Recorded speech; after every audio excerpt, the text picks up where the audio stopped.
Chapter 127. After a few days of clear weather, it suddenly started to rain. Toru Watanabe woke up amidst the noise of the wind and rain. He rubbed his bangs, sweating a little because of the stuffy weather. The air pressure in the narrow apartment was very low, and there was a slight stuffiness in his chest when he breathed. Toru Watanabe opened the window. The strong wind brought in the rain, and the dry windowsill became wet at a speed visible to the naked eye. Before the rain wet his clothes, Toru Watanabe closed the window again and turned around to pick up the phone on the table. The time was 5:46, and there was a text message from the meteorological agency. Strong typhoon number 14 came from the north of the East Sea and gradually changed direction to the east. Tokyo entered the typhoon area in the early morning. Please try to avoid going out. Toru Watanabe suspected that the typhoon was deliberately against the students. If it was Monday to Friday, it would always stand the students up. It would either transfer to other areas or leave at night. In short, it would not give the students a chance to have a holiday. Or it would simply take a break on Saturday and Sunday.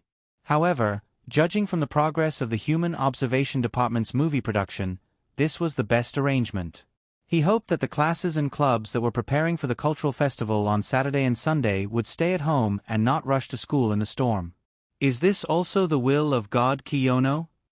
But even if you can't go out and have to stay at home to edit the movie, there is no need for the whole of Tokyo to accompany you, Kiyono. Toru Watanabe looked at the high-end apartment in the distance and silently prayed for the weather to clear up. The storm was still going on. It seemed that God Kiyono did not intend to fulfill the wish of her only believer. In that case, Toru Watanabe could only change his morning exercise to push-ups at home. At the same time, he silently memorized Spanish words to deepen his memory. After the morning exercise and shower, he received a call from home. His mother said that his hometown had not been affected yet, but according to the meteorological agency, the typhoon would continue to move to the northeast. It was estimated that a heavy rainstorm would hit Iwate Prefecture in the evening. There was no food in the apartment, so Toru Watanabe basically ate at school or outside.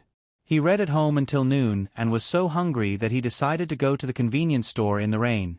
Outside the door, the sound of rain suddenly became louder, as if it was falling from the sky.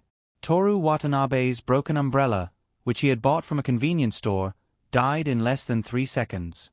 Toru Watanabe, who was drenched by the heavy rain, looked at the bare umbrella in his hand and sang in the empty alley. Love is like the blue sky and white clouds. The sky is clear and boundless, but suddenly there's a storm. Bah! He spat out the rainwater in his mouth, wiped his face, and continued to walk toward the convenience store. Since he had already paid such a heavy price, it would be stupid not to go to the convenience store and stock up on some food. Anyway, it wasn't his first time being drenched in the rain. A sudden storm with nowhere to hide is always unexpected. I have a simple question. What is love? Is it a kind of taste or attraction? From the day I first fell in love, first it was sweet, then it was followed by a storm. As he sang, Toru Watanabe had a bad feeling. Along the way, they saw that many shops had their windows covered with tape to prevent them from suddenly cracking and hurting people. That didn't matter. The most important thing was that all these shops were closed. Don't tell me the convenience store is also closed? Toru Watanabe couldn't continue singing. It was fine if it was a storm in the real world, but was he going to encounter a storm while he was eating? When he reached the convenience store that he frequented, the 24-hour convenience store that was still open after a magnitude 5 earthquake, it was closed. Toru Watanabe starved for an entire day. Since September, he had been busy preparing for the cultural festival and didn't have time to watch the news. He didn't even chat with Osamu Kanai and the others. Otherwise, he would have definitely learned about the typhoon in advance and stocked up on food. At night, all the TV stations issued a series of warnings, except for Tokyo TV, which broadcast the delicious way to make Chinese cold noodles. Toru Watanabe, who couldn't stand the hunger, didn't know if he was quenching his thirst or training his willpower. In any case, he finished watching the program. On Sunday morning, the first thing Toru Watanabe did when he woke up was to open the curtains. The sky was dark, and a thick layer of rain clouds had accumulated over Tokyo. Thin drizzles fell from the clouds, and the strong wind made the trees on both sides of the road bend. Damn it! Toru Watanabe stopped his morning exercise and went back to sleep. During the day, he read, observed the rain, watched TV, observed the rain, slept, observed the rain. At 9 o'clock at night, the rain finally stopped. It didn't matter if he didn't use an umbrella, but the light rain covered Tokyo like mist. Starving for almost 2 days was undoubtedly a super typhoon for a 16-year-old body that persisted in exercising. When Toru Watanabe went to the convenience store, his steps were a little shaky. The road was brightly lit. Although not all the shops were open, many were open for business. Seeing the lights of the convenience store from afar, Toru Watanabe felt that the insects attracted by the light source were cute. The convenience store was empty. Why are you here? Toru Watanabe looked at the beautiful girl in a hat dressed as a detective in front of him.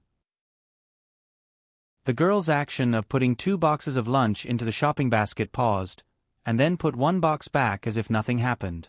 She pressed down the brim of her hat, turned around and walked towards the automatic checkout machine.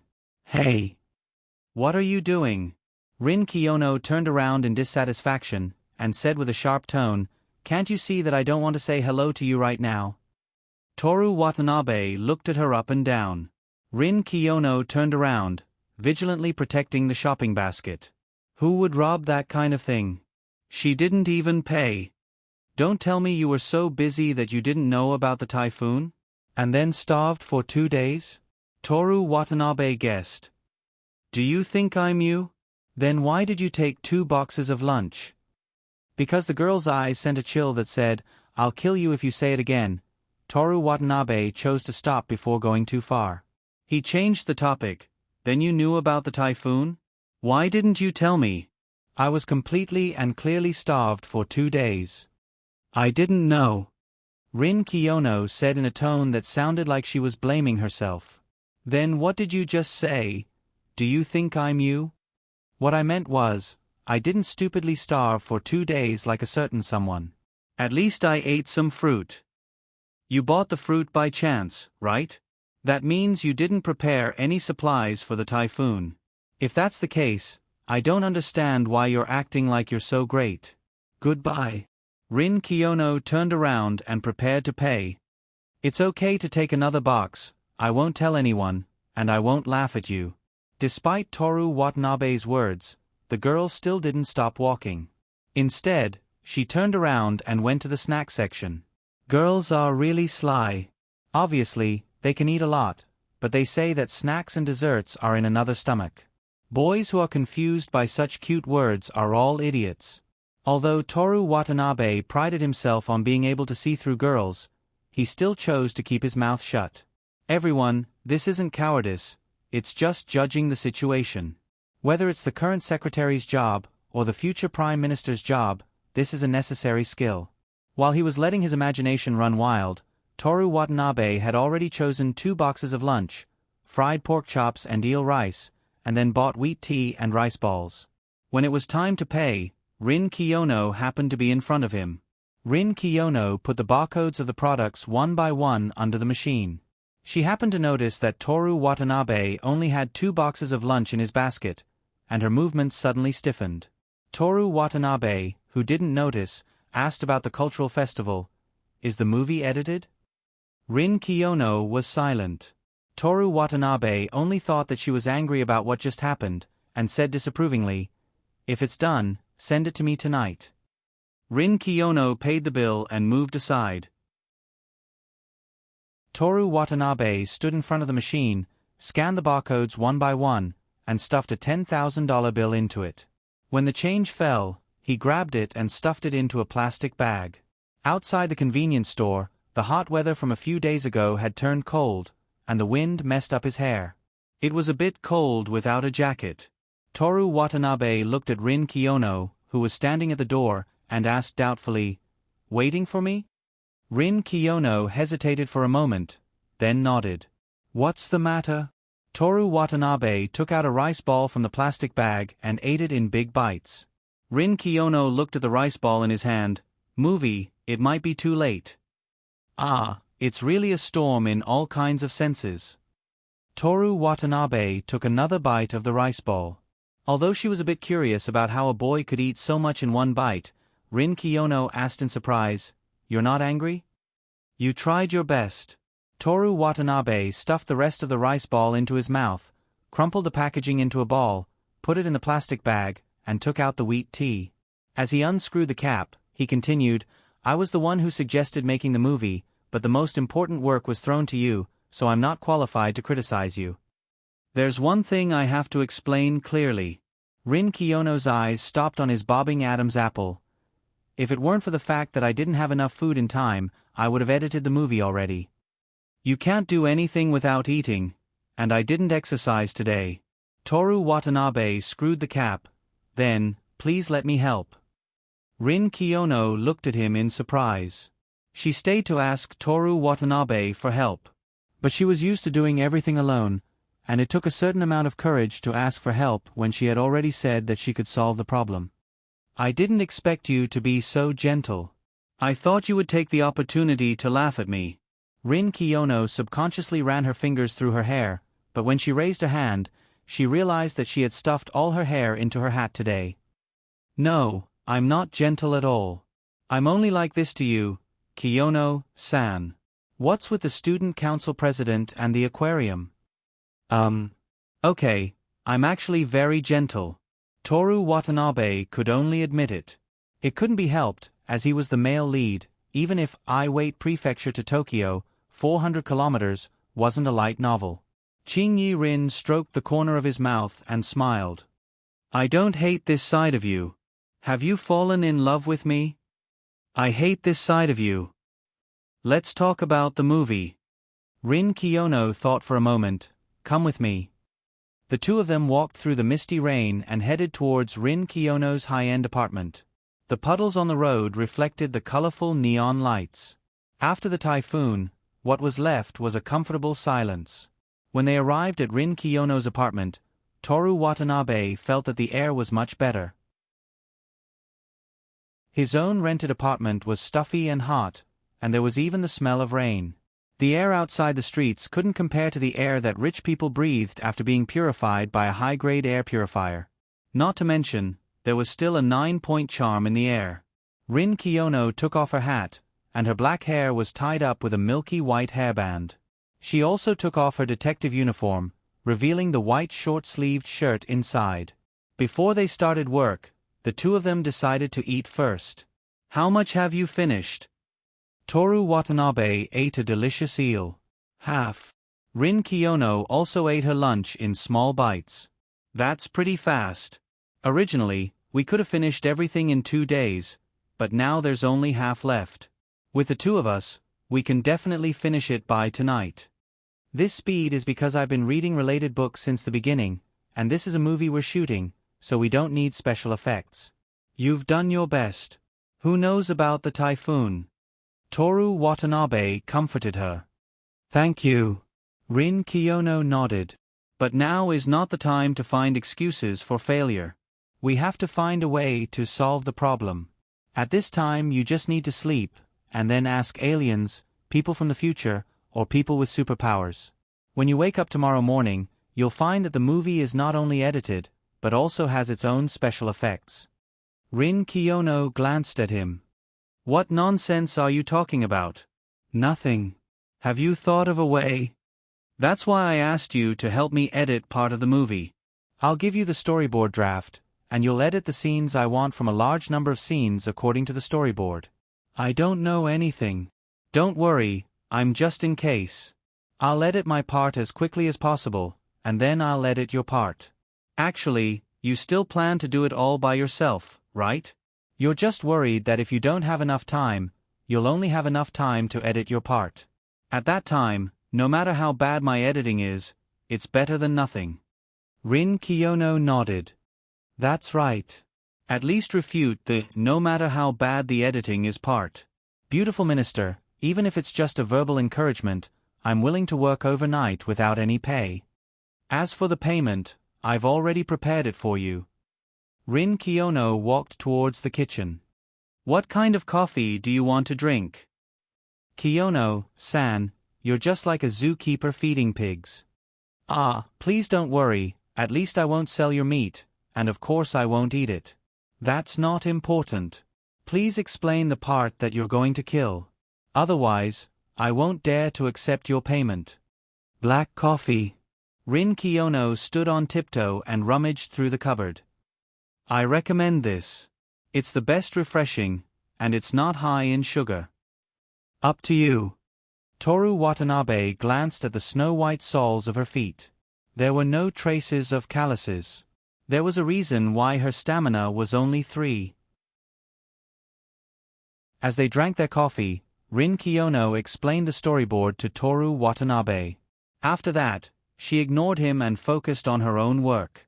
She decided to do all the work herself, and didn't have any hope for Toru Watanabe. Late at night, the rain became heavier. Even through the floor-to-ceiling windows, the sound of the rain could be heard clearly. Mixed in with the sound of the rain, there was also the howling of the wind. Toru Watanabe looked up. At some point, Rin Kiyono had fallen asleep with her hands on her cheeks.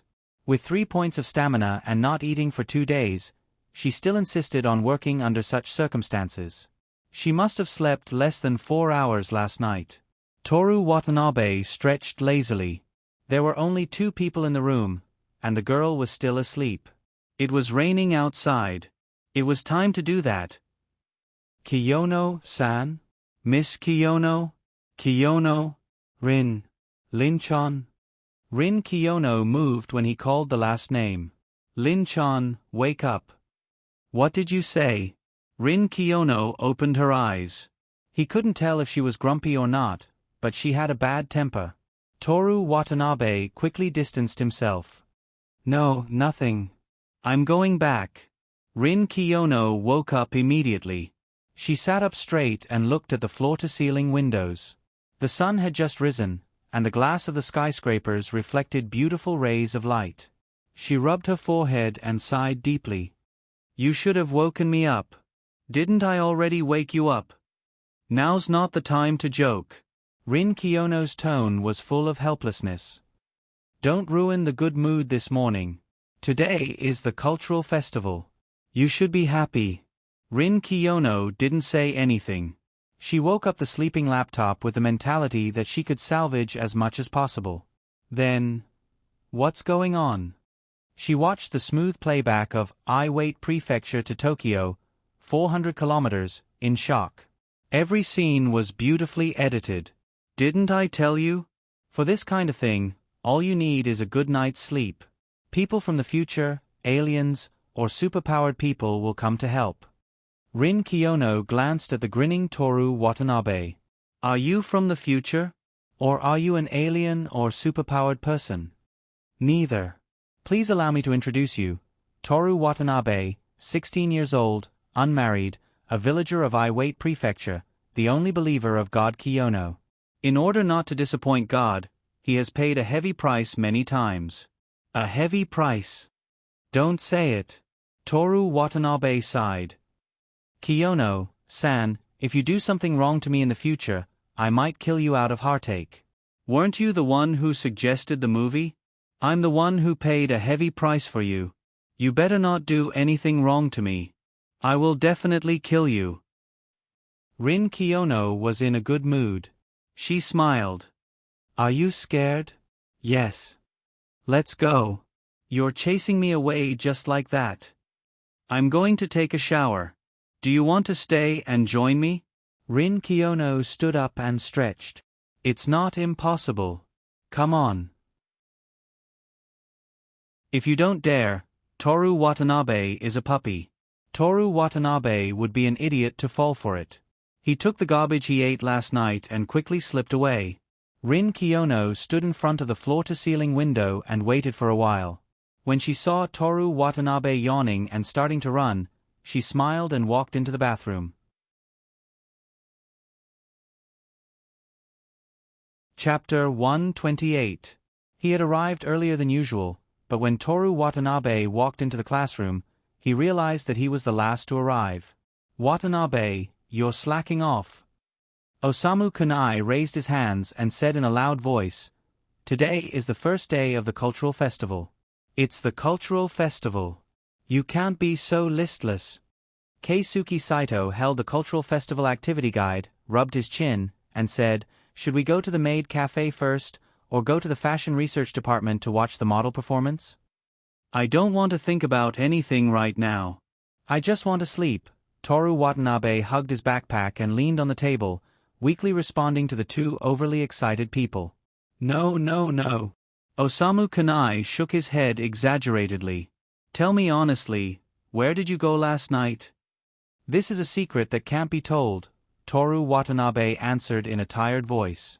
Osamu Kunai squatted beside Toru Watanabe's table and asked sneakily, "Watanabe, do girls always yawn cutely when they wake up?"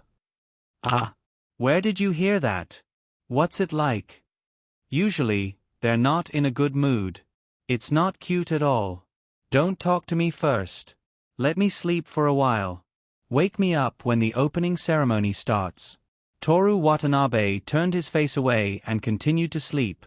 Osamu Kunai slowly straightened his body and looked at Keisuke Saito. The two of them took a deep breath and communicated with their eyes. "Is it that? It must be that." Toru Watanabe, who had already fallen asleep, was one-sidedly OE'd. Toru Watanabe slept until the opening ceremony at 8 o'clock. Only then did he manage to pull himself together and follow the crowd to the stadium. In previous years, the student union president would give a speech at the opening ceremony, but this year's cultural festival was completely devoid of the student union. The person standing on the stage giving orders was the chairman of the executive committee. The chairman spoke with assurance under the gaze of thousands of spectators. That was not right. Those who were familiar with the chairman would be able to tell that he didn't put the thousands of students in his eyes at all. Miki Kujo, just like her name, was a very beautiful princess. She likes to wear black stockings and light-colored underwear. Her breasts and legs are so beautiful that people can't bear to part with them. When she's asleep, her face is twice as cute. When she kisses, she's as strong as usual and will. The above is from Kujo's boyfriend, Toru Watanabe. Toru Watanabe stood in the secretary's position and looked at Miki Kujo in the center of the stage. He was thinking about random things to pass the time. The sudden roar of applause from below pulled him back from his inner monologue. Miki Kujo turned around and walked off the stage. She handed him the microphone, and the two of them walked behind the curtain together. At the back of the stage, Kujo's mother was reading a cultural festival activity guide. Her face was getting younger and younger.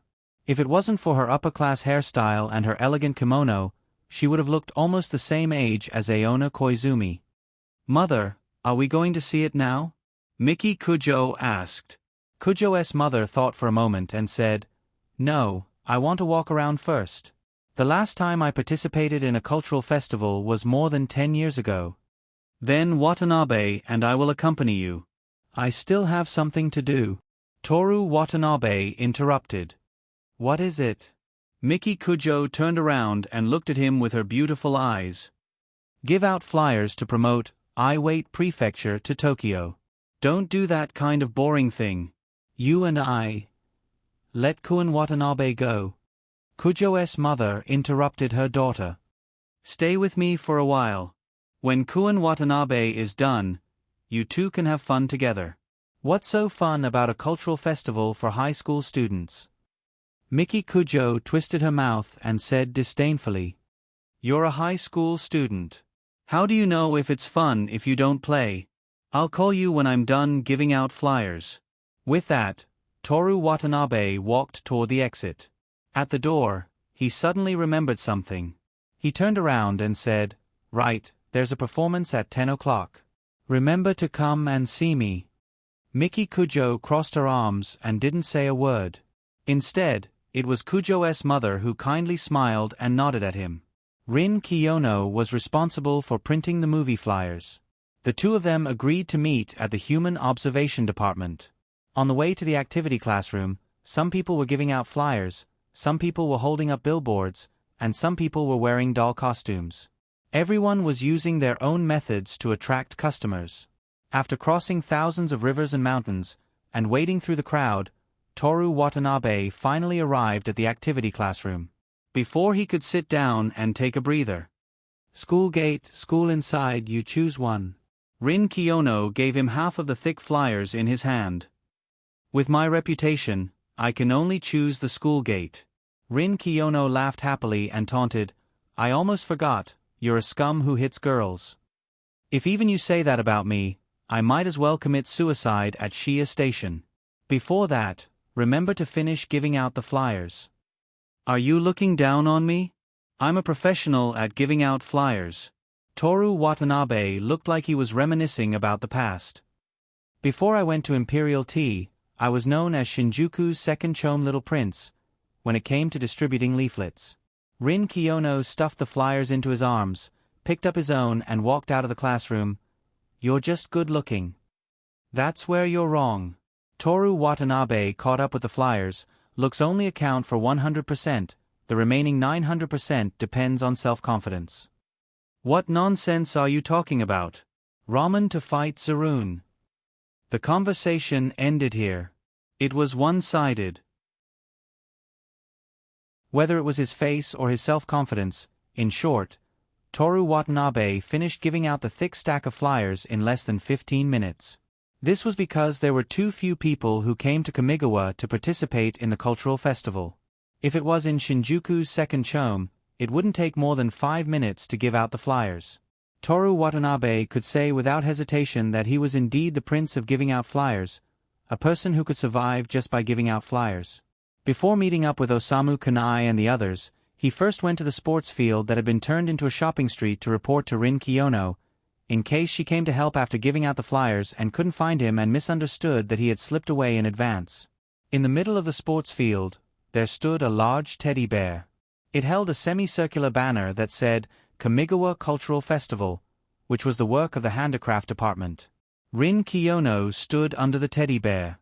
Toru Watanabe looked at the few flyers left in her hand.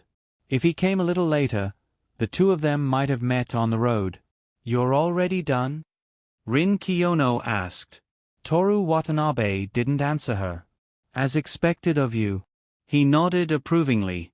I approve of your speed in giving out flyers. Among all the girls I've fought against, there's no one who can give out flyers as fast as you. I'm willing to call you the best. Rin Kiyono also didn't answer his question. What are you going to do next? She asked. I'm going to go back to class to call my comrades, and then sneak off to the dance club to look at the girls' legs. There's no need to go into such detail.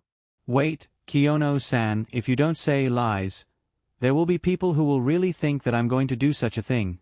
That won't be good. Who? Toru Watanabe looked around. There were indeed many people who were paying attention to them, but he still pointed at the silly teddy bear. That. Rin Kiyono turned around and said to a passing couple, I wait Prefecture to Tokyo, 400 kilometers. It's a movie about unrequited love. Please go to the audiovisual classroom to watch it. The couple took the flyers and looked at the handsome man and beautiful woman on the poster, Miki Kujo and Toru Watanabe, with interested expressions. Toru Watanabe. Kiyono-san? The movie produced by the Human Observation Department, I wait Prefecture to Tokyo, 400 kilometers. It's being shown in the audiovisual classroom. Rin Kiyono handed another flyer to another group of people. Toru Watanabe. That. I wait Prefecture to Tokyo, 400 kilometers. Go watch it. Toru Watanabe accepted the last flyer that Rin Kiyono handed to him. It's Kiyono-san's first time handing out flyers with such a forceful attitude. I'll accept it. Rin Kiyono rubbed his forehead and sighed. I wait prefecture citizens are all like this. More or less. Toru Watanabe apologized to the innocent I wait prefecture. Let's go. HM? Where are we going? To the audio-visual classroom. I'm going to see everyone's reaction. Rin Kiyono looked at his watch. There's a show in 5 minutes. Wait, I've already made an appointment with Tamako-senpai over at the dance club. Actually, It was just someone telling him to go watch while they were mediating the dispute. You're really going? Nope. Rin Kiyono glared at him fiercely. It was a lie. Rin Kiyono didn't see through Toru Watanabe's act because he didn't go to the dance club immediately after going to the classroom. Instead, he went to other places in the middle and then went to the dance club to look at the legs. No, to look at the dance clubs. Then I won't go to the dance club. I'll go to the women's basketball club and watch their fancy shooting performance. You're wearing summer sweatpants. The breakbeat dance club should be fine, right? Watanabe-san, how thoroughly did you investigate the clubs that show their legs?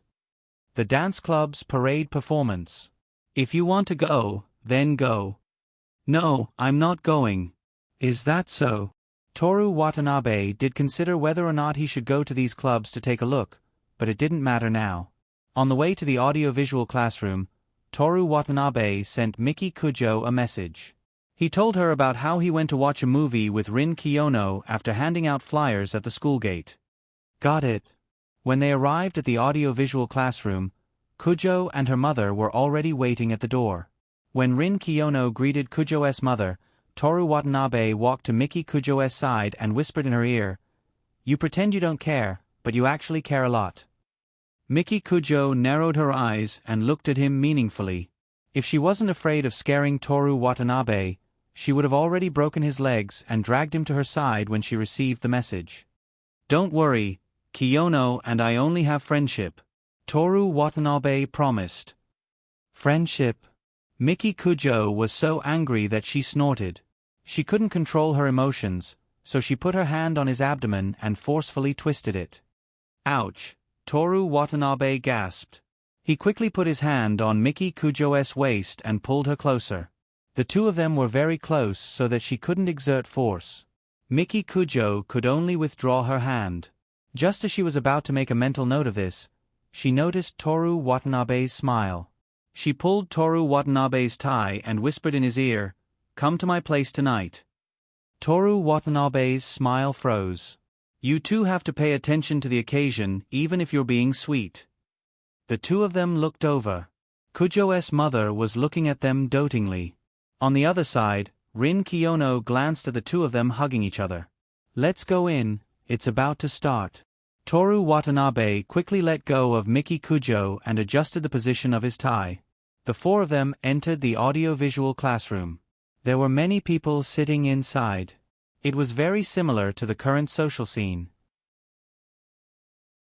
Most of them were girls, and some were even planning to continue watching after watching one scene. No matter how you look at it, Kun Watanabe is so handsome. If only I had a childhood sweetheart like him. Didn't you hear that he hit girls? Who told the president of the association to bully his girlfriend? I think he deserved it. That's right.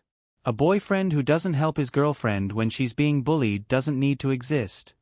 The four of them sat in the corner. Miki Kujo crossed her legs and crossed her arms. She wasn't angry when she heard these girls talk about her boyfriend. As long as Toru Watanabe didn't physically interact with her, the more the girls loved him, the more satisfied she was. Kujo's mother listened for a while and said with a smile, "The audience is all here for Watanabe." Not all of them. I'm here for Miki. Toru Watanabe responded. Kujo's mother chuckled like a young girl. Miki Kujo also nodded in satisfaction. Rin Kiyono looked away and resisted the urge to tell the truth. The lights in the audiovisual classroom suddenly went out, and everyone quieted down. A Shinkansen train from Iwate Prefecture is slowly entering the station and stopping at the platform. Watanabe! A voice suddenly called out. The camera zoomed out, and a man in his 40s shouted into the distance. The boy who was staring at the Shinkansen train turned around. He's here. The handsome boy was wearing a well-fitting streetcar assistant uniform. He looked valiant and formidable. He swept his hair back with one hand and put on the hat in his hand. Oh! Ah! Screams came from the audiovisual classroom. He's like a soldier. So handsome. My heart is pounding. The boy quickly caught up with the middle-aged man and helped push the passengers into the streetcar. After work, in the changing room, the middle-aged man asked the boy who was changing his clothes. "Watanabe, you got your salary today. Do you want to eat something together?" "No, I'm planning to use it to buy a camera." "You have a hobby for photography? That's good. When I was young, I wanted to be a professional railway photographer, but in the end..." The voice gradually faded, and the next scene was a black and white photo of the boy. In the 30-minute movie, most of the plot took place in a changing room. 1 year after Toru Watanabe's death, on the anniversary of his death, Watanabe's mother told Toru Watanabe's girlfriend who came to mourn Toru Watanabe's childhood. A childhood friend who looked exactly like his girlfriend slowly appeared. Everyone finally understood why the boy kept looking at the photo with his girlfriend by his side. Even when he practiced his oboe, he would always look at Iwate Prefecture with his clear eyes. At the end of the movie, it was the last scene of the boy. On a small path in Meiji Shrine Waiuan, the boy slowly put down his girlfriend's photo and looked up. When the sun shone on his handsome and youthful face, every frame that flashed in the camera was breathtaking. His facial features were exquisite, and his eyes were melancholy and gentle. It was breathtaking. The emerald green leaves danced in the breeze. The boy's fluttering eyelashes, slightly pursed sexy lips, and his haggard but gentle side profile under the bright sun stunned everyone in front of the screen.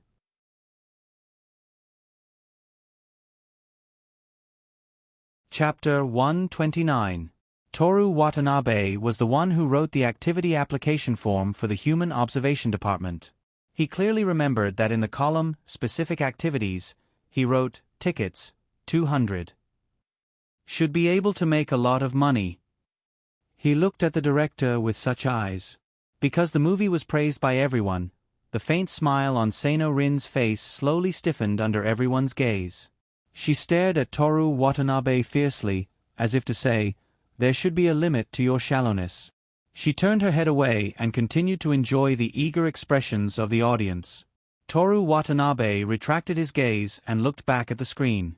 The ending song was a gentle and delicate oboe solo, clear and transparent, like the sigh of God.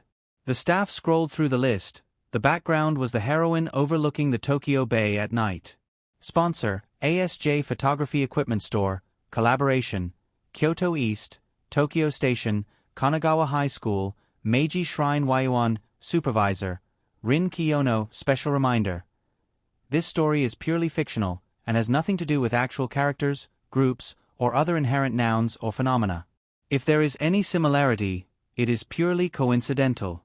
The 30-minute movie ended, and the lights in the audiovisual classroom were turned on again. It was not as exaggerated as the movie theater, but everyone was still in a trance. Then, there was a heated discussion. The sun that was about to end of summer penetrated the silver leaves of Meiji Shrine Waiuan. In the afternoon before the last fireworks, Toru Watanabe was on a quiet path in the forest, looking up at the scattered sunlight on his handsome face. His slightly swaying hair really made the girls fall in love with him. It was very successful. Kujo's mother looked at the non-stop talking audience and smiled. "Mickey's acting is amazing." Toru Watanabe clapped and said, "Oscar is just a..." Miki Kujo nodded with satisfaction. "You're not bad either."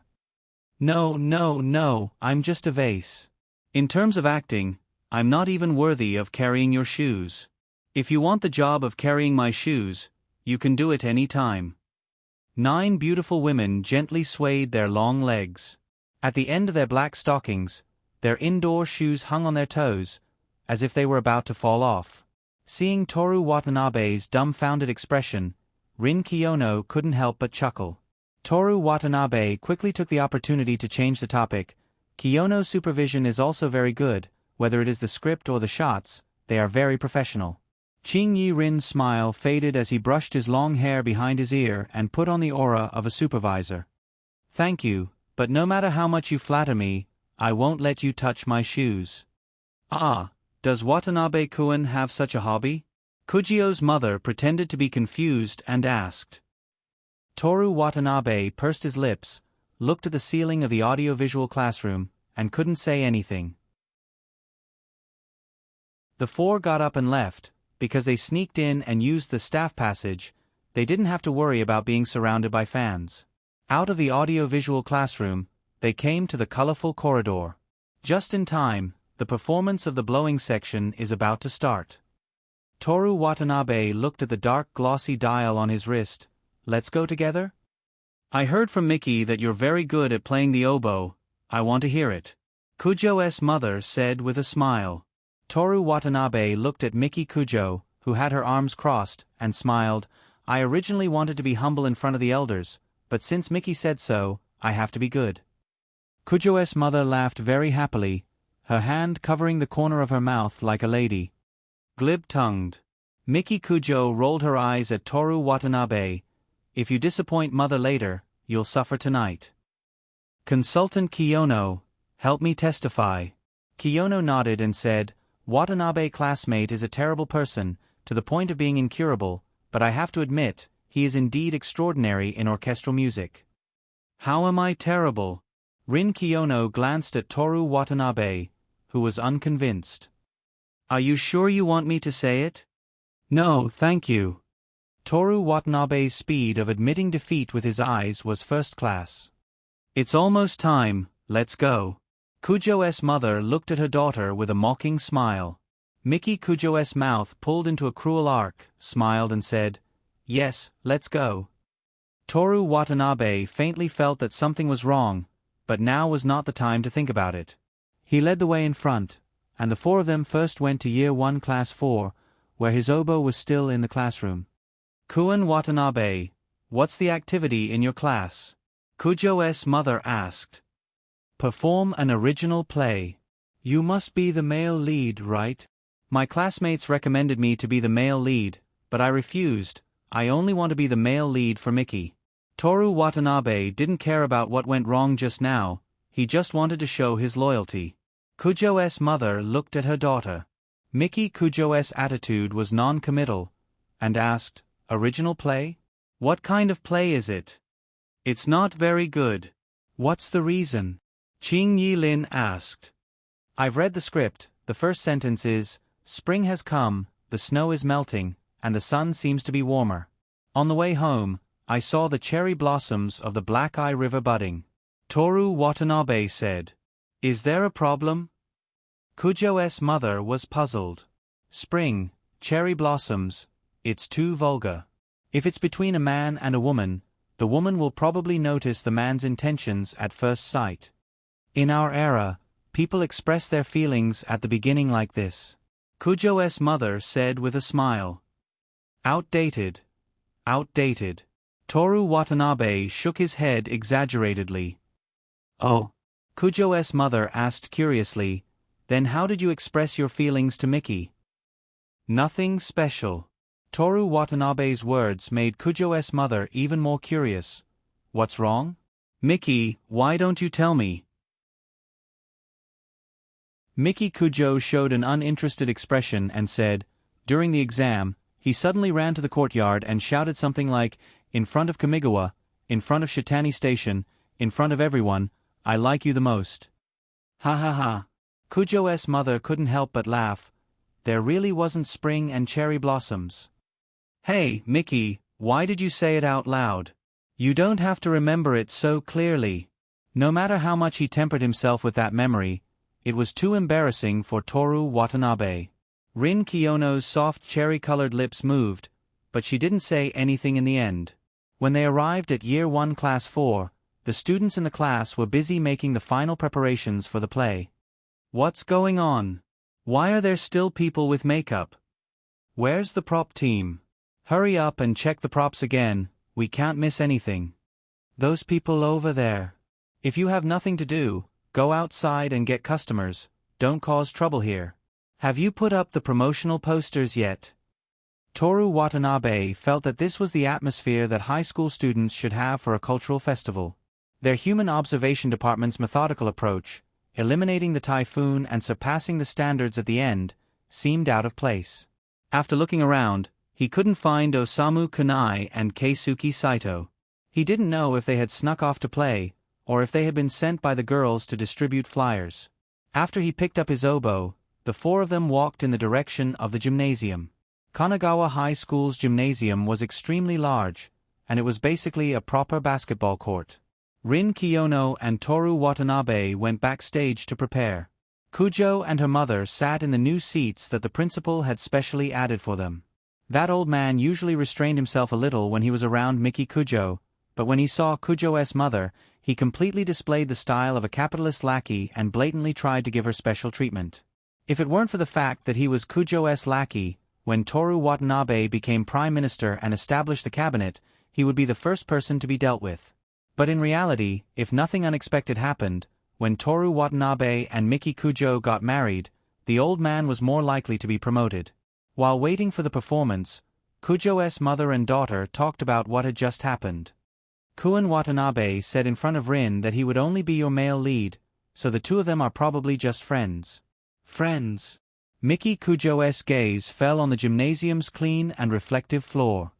Mom, Rin Kiyono has never had any friends since she was young, so how did she become friends with Watanabe? Doesn't that child Rin hate liars? Does Kun Watanabe not lie? Miki Kujo revealed a rare helpless expression. Do you think he looks like one? Seeing her daughter's expression, Kujo's mother laughed cheerfully. Then what's so special about him? Rin became friends with him, and even you, Miki, chose him as your husband. There are many secrets that I'm very interested in. There are many ways to know secrets, and there must be other reasons. Looks. Aha. Kujo's mother nodded in agreement. But it's still not enough. Miki Kujo retracted her gaze and looked at her mother. Whatever reason you want, that's the reason I chose him. What reason do I want? Kujo's mother looked at her daughter and deliberately teased her. I hope that the only reason you chose him as your husband is because you like him. Then I like him. Miki Kujo averted her gaze. On the stage, the band members were entering the venue one after another.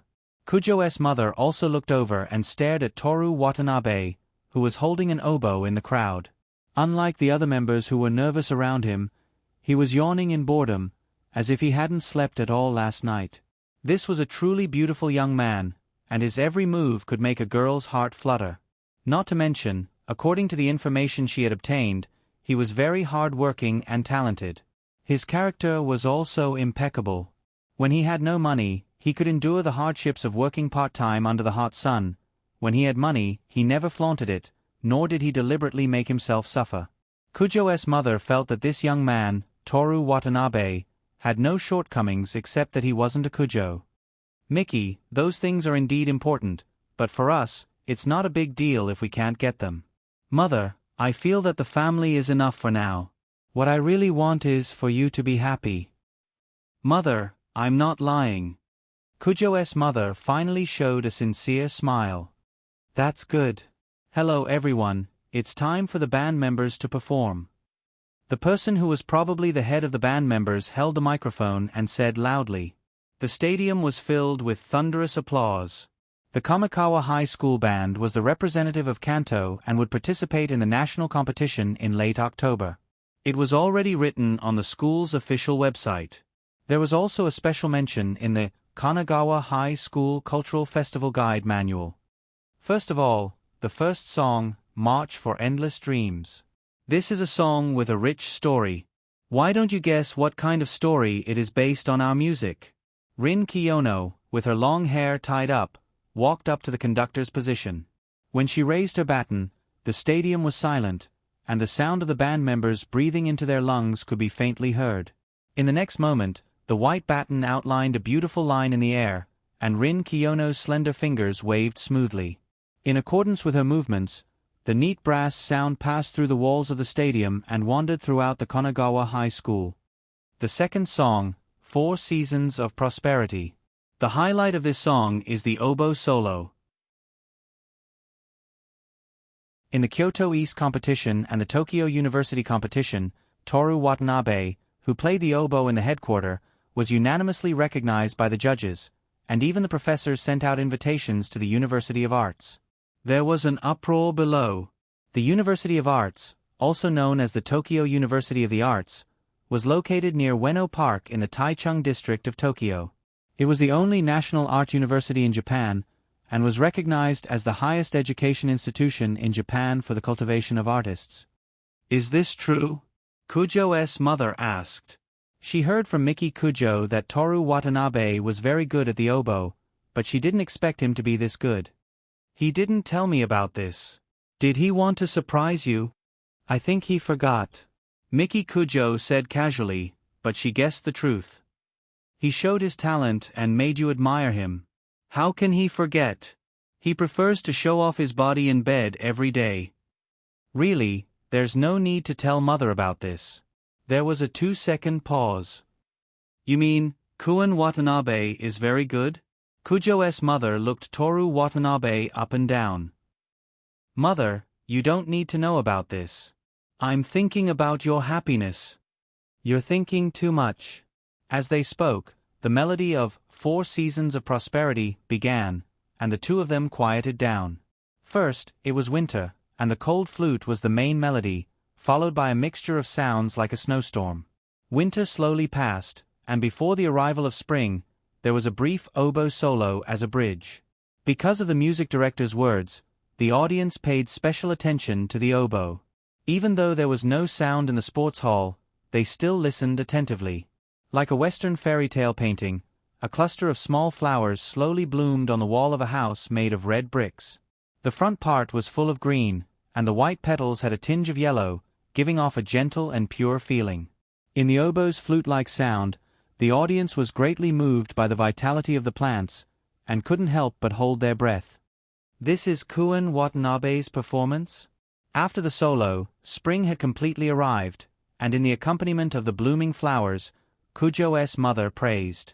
Miki Kujo narrowed her eyes slightly, and didn't say anything. She looked at the boy on the stage, and a faint smile appeared on her face.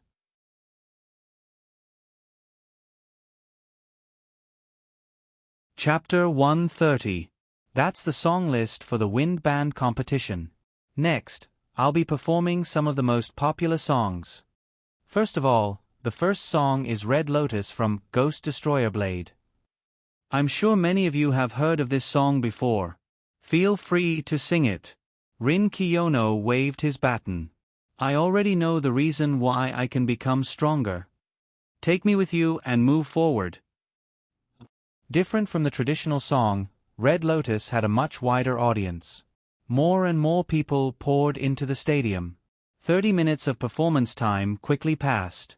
The wind band left the stage in an orderly manner. Next up was the Fallen Speech Band's stand-up comedy. Surprisingly, there were a few girls. Looking at the tight-skinned, youthful and lively female high school students performing crosstalk without doing anything, just the way they stood there and pretended to be dumb was very comical. At noon, Kujo's mother prepared to go home. "I'll walk you to the door." Miki Kujo stood up. "Aren't you the executive chairman? You've already neglected your duty by leaving for so long. Let Kuen Watanabe walk me." Miki Kujo nodded. "All right." After leaving the stadium, Miki Kujo walked towards the executive committee's office building. Toru Watanabe accompanied Kujo's mother as they passed through various vendors and walked towards Kamigawa's school gate. "Watanabe-kun's performance made me look at you in a different light. I didn't think I would be so talented in the oboe. Luckily, Miki let me learn." "I heard you're going to participate in the national competition?" "Yes." "Good luck. I'll watch your performance in front of the TV. I'll definitely surprise you." Toru Watanabe had already reached the limit of what a human could do. When it came to the oboe, he almost didn't want to be a human anymore. Kujo's mother looked around at the people coming and going. Her dignified and elegant face revealed a hint of nostalgia. The people around her all avoided her, who was wearing an exquisite kimono and walking at a steady pace. Although they didn't write how much money they had on their faces, the difference between classes could still be felt through other things. When they reached the tall oak tree at the school gate, Kujo's mother said, "Let's stop here." Toru Watanabe looked at the luxurious car at the gate. The driver had already opened the back door and was waiting there respectfully. "Take care," he said.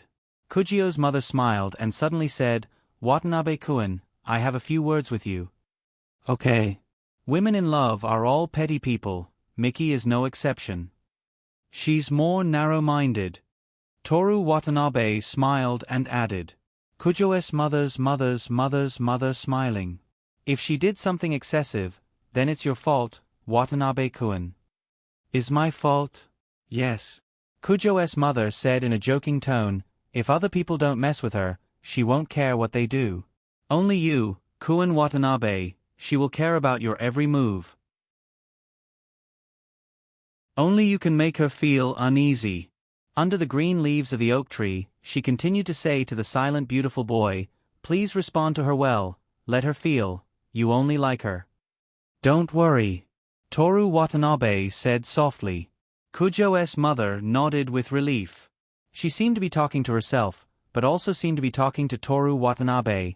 When I reached this age, I finally understood. Compared to a blooming flower, a tree with fruit is more worthy of love. The car carrying Kujo's mother drove down the ramp and slowly disappeared at the intersection of Sofuku Station. Toru Watanabe withdrew his gaze. After the matter with the wind department, before Miki Kujo called him to the executive committee to do chores, he decided to take a good look around the school. Time was limited, so wandering around was definitely out of the question. As everyone knew, Toru Watanabe was not only a leg researcher, but also a fashion designer, which was also restricted to women. Therefore, when he was working, he made a note to apply to the executive committee to wear strange clothes to the clubs and classes on the day of the cultural festival. This was a very normal thing to do, right? First, he would start with the third-year class on the lower level. Third-year Class 1, Divination Conference, Witch Clothes. Due to the influence of movies and TV series, Toru Watanabe preferred the red and white witch clothes, but if he didn't have them, he could make do with the black witch robe. However, he couldn't treat it casually just because he had to make do. With a critical eye and the spirit of defending tradition, Toru Watanabe handed over $100 at the entrance of the third-year Class 1 and walked in.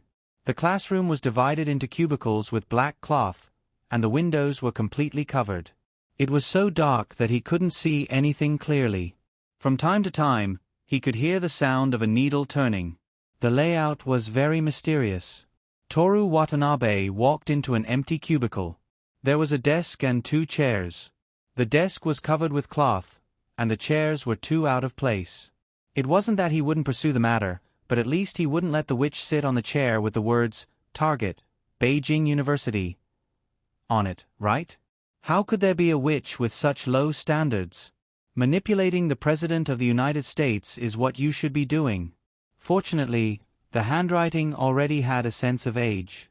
At least it wasn't carved in this generation, so it could still be considered an antique. After criticizing it in his heart, Toru Watanabe, who felt that he was particularly professional, sat down on the chair for the guest. Across the desk with a crystal ball, the witch opposite him was wearing a wide-brimmed hat. In addition, the light was very dim, so he couldn't see her face clearly. When Toru Watanabe sat down, the witch didn't say a word. She only raised her hand and gestured at the crystal ball. The wrist that peeked out from the wide sleeve was very beautiful. Should I put my hand on it? Toru Watanabe confirmed. The witch nodded. At the same time, the witch shook her head. Is there a difference between the left hand and the right hand? She shook her head. Okay. Toru Watanabe put his right hand on it. The crystal ball was very cheap, but the smooth surface still showed the exquisiteness of modern industrial technology. By the way, he said, I want to test my career. Please help me see if I can surpass Abe Chan after a few years of being the Prime Minister. The witch slowly stretched out her hand and also put it on the crystal ball. No, on Toru Watanabe's hand. What kind of new divination method is this? Vulgar. Toru Watanabe decided to report it to the executive committee later. He was ready to withdraw his hand, but he couldn't pull it back. Not only couldn't he withdraw his hand, but the witch's fingers were intertwined with his. Toru Watanabe looked at the pair of hands. They were slender and white. Very familiar. Senpai Asaka? Call me Mai. The wide hat was lifted, and a fair face with delicate features was revealed. What left the deepest impression was that pair of eyes, as if they had been cupped from a clear spring in summer. But how clear those eyes was how muddy their owner was right now. Toru Watanabe's fingers felt the stickiness of her tongue, and he couldn't help but gulp. "Senpai, there are people outside." The voice squeezed out from his throat was a bit more nervous than he imagined. "It's okay." Masahi took Toru Watanabe's hand out of her mouth, slowly got up, and across the table, she hugged Toru Watanabe's neck as if she wanted to push him down. Toru Watanabe could have slipped away, but because of his guilty conscience, he didn't dare to make a sound. He subconsciously reached out to catch the crystal ball that was about to fall to the ground. That was clearly something that could be bought at any Baisho store. He caught the crystal ball with his right hand, and grabbed Masahi's right wrist that was tightly wrapped around his neck with his left hand. "Senpai, I have something to do, so I have to go." Masahi's right hand was lifted by him, but her body seemed to have gone limp as she leaned against him. Through the witch's uniform, her round thing was pressed against his chest. "Toru, you've paid, so I have to help you finish the divination."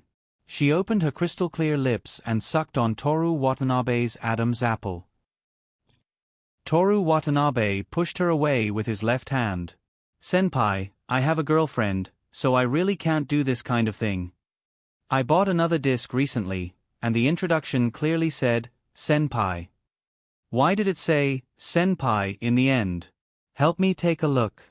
For that type of disc, not only could the introduction not be trusted, there was also no need to take the picture of the actress on the cover seriously.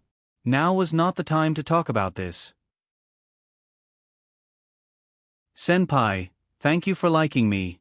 I'm very happy, but I only like Mickey, so please don't harass me in the future." In order to completely end this relationship, Toru Watanabe's words were more resolute than ever before. Masahi looked at him, and a trace of doubt flashed across her clear eyes. "I won't fight with her, and I won't let anyone know. Can't I do that? You want me to, don't you?" "Senpai, on this matter, no matter what I think, I can only do this. This is also for your own good. I can be your secret girlfriend, your lover, and only do it with you when it's the safest." Toru Watanabe was not sure how Masahi was like in class, but in the performance department, she was known to be cold. She would never say a word if she could answer a question with a nod or a shake of her head. For someone like her to say, "Do it." As a normal man, Toru Watanabe admitted that he was wavering. But since he had decided to be with Mickey, no matter what he thought in his heart, the only thing he could do was to refuse. "Senpai Asahi. Masahi, call me Masahi. Senpai Masahi, you have a new email." Masahi strategy completed. Player received 100,000 points. Sign in, Miki Kujo, 95 days. Masahi, 1 day. Yoshimi Tamamo, 31 days. Suspended. You have a new email. Player successfully used the method of love to make Masahi his girlfriend. Temporary activity progress. 50%. You have a new email. According to the supplementary rules, based on the spirit of basic human rights, once again cautiously remind the player. This activity has a huge risk to your life. Please participate with caution. 100,000 points was not surprising. With Masahi's personality, if Toru Watanabe was not handsome enough and used the system to add charm to his smile, it was basically impossible for him to woo her. What was really worth paying attention to was that from these long-awaited system emails, he could deduce the system's criteria, whether or not the target thought that she was the player's girlfriend. He seemed to be able to adopt an ambiguous attitude towards Masahi. For example, he could agree to maintain this relationship, but in reality, do nothing. Then, he could take the opportunity to woo Asako Hanada before the end of the first year of high school. He could easily get the free Master level shooting and the free Transcendence level stamina recovery. Toru Watanabe sighed and put the crystal ball back to its original position. He repeated his words, "Tomorrow senpai, thank you for liking me, but I only like Mickey.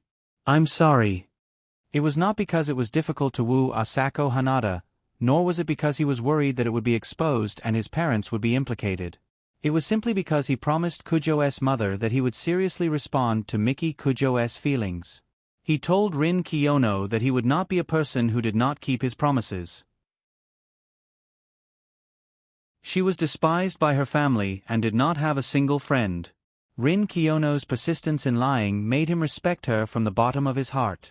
In front of her, talking nonsense was a joke, but Toru Watanabe did not want his words to become a lie. I don't need you to like me. You just need to come and find me when you miss me. Even if I miss you, I won't find you. Why? Masahi tilted her head and asked in confusion. She could not understand why Toru Watanabe had to restrain his desires under these circumstances. Why? Of course it was because he had to do what he promised. But Toru Watanabe knew very well that he was far from being as strong as Rin Kiyono. She could confidently say, I never lie, and I won't in the future, but he did not dare to say, I will definitely do what I promised. Because handsome men in Tokyo only do what they should do? He said. Masahi stroked the crystal ball. She could not feel Toru Watanabe's temperature from it. In such a short time, there was no time for him to leave any warmth. Toru, she said in her usual cold voice, I've always wanted to do something. What is it? I'm not sure, Masahi shook her head, but it must be something like jumping down from the clear sky pagoda. Toru Watanabe was stunned. He wondered if she was going to commit suicide by jumping off a building.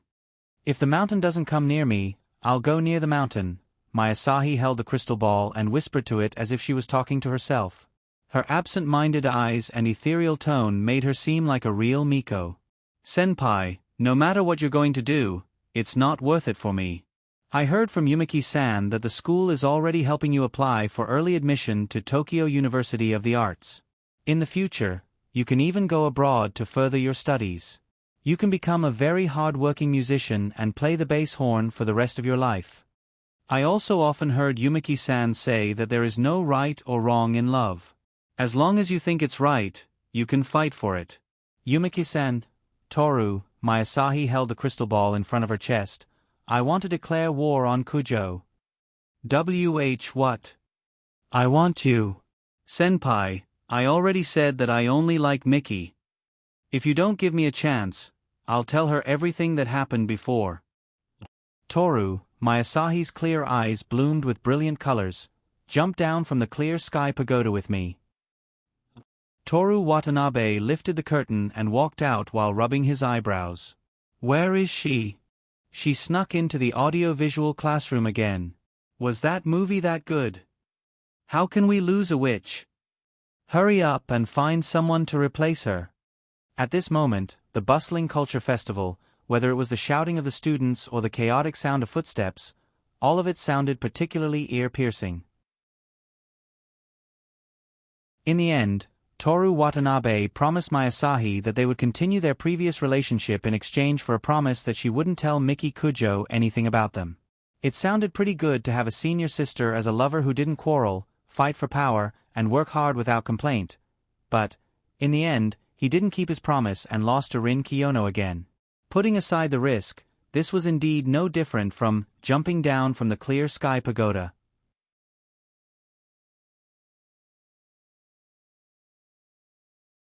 Chapter 131. Toru Watanabe was in a bad mood.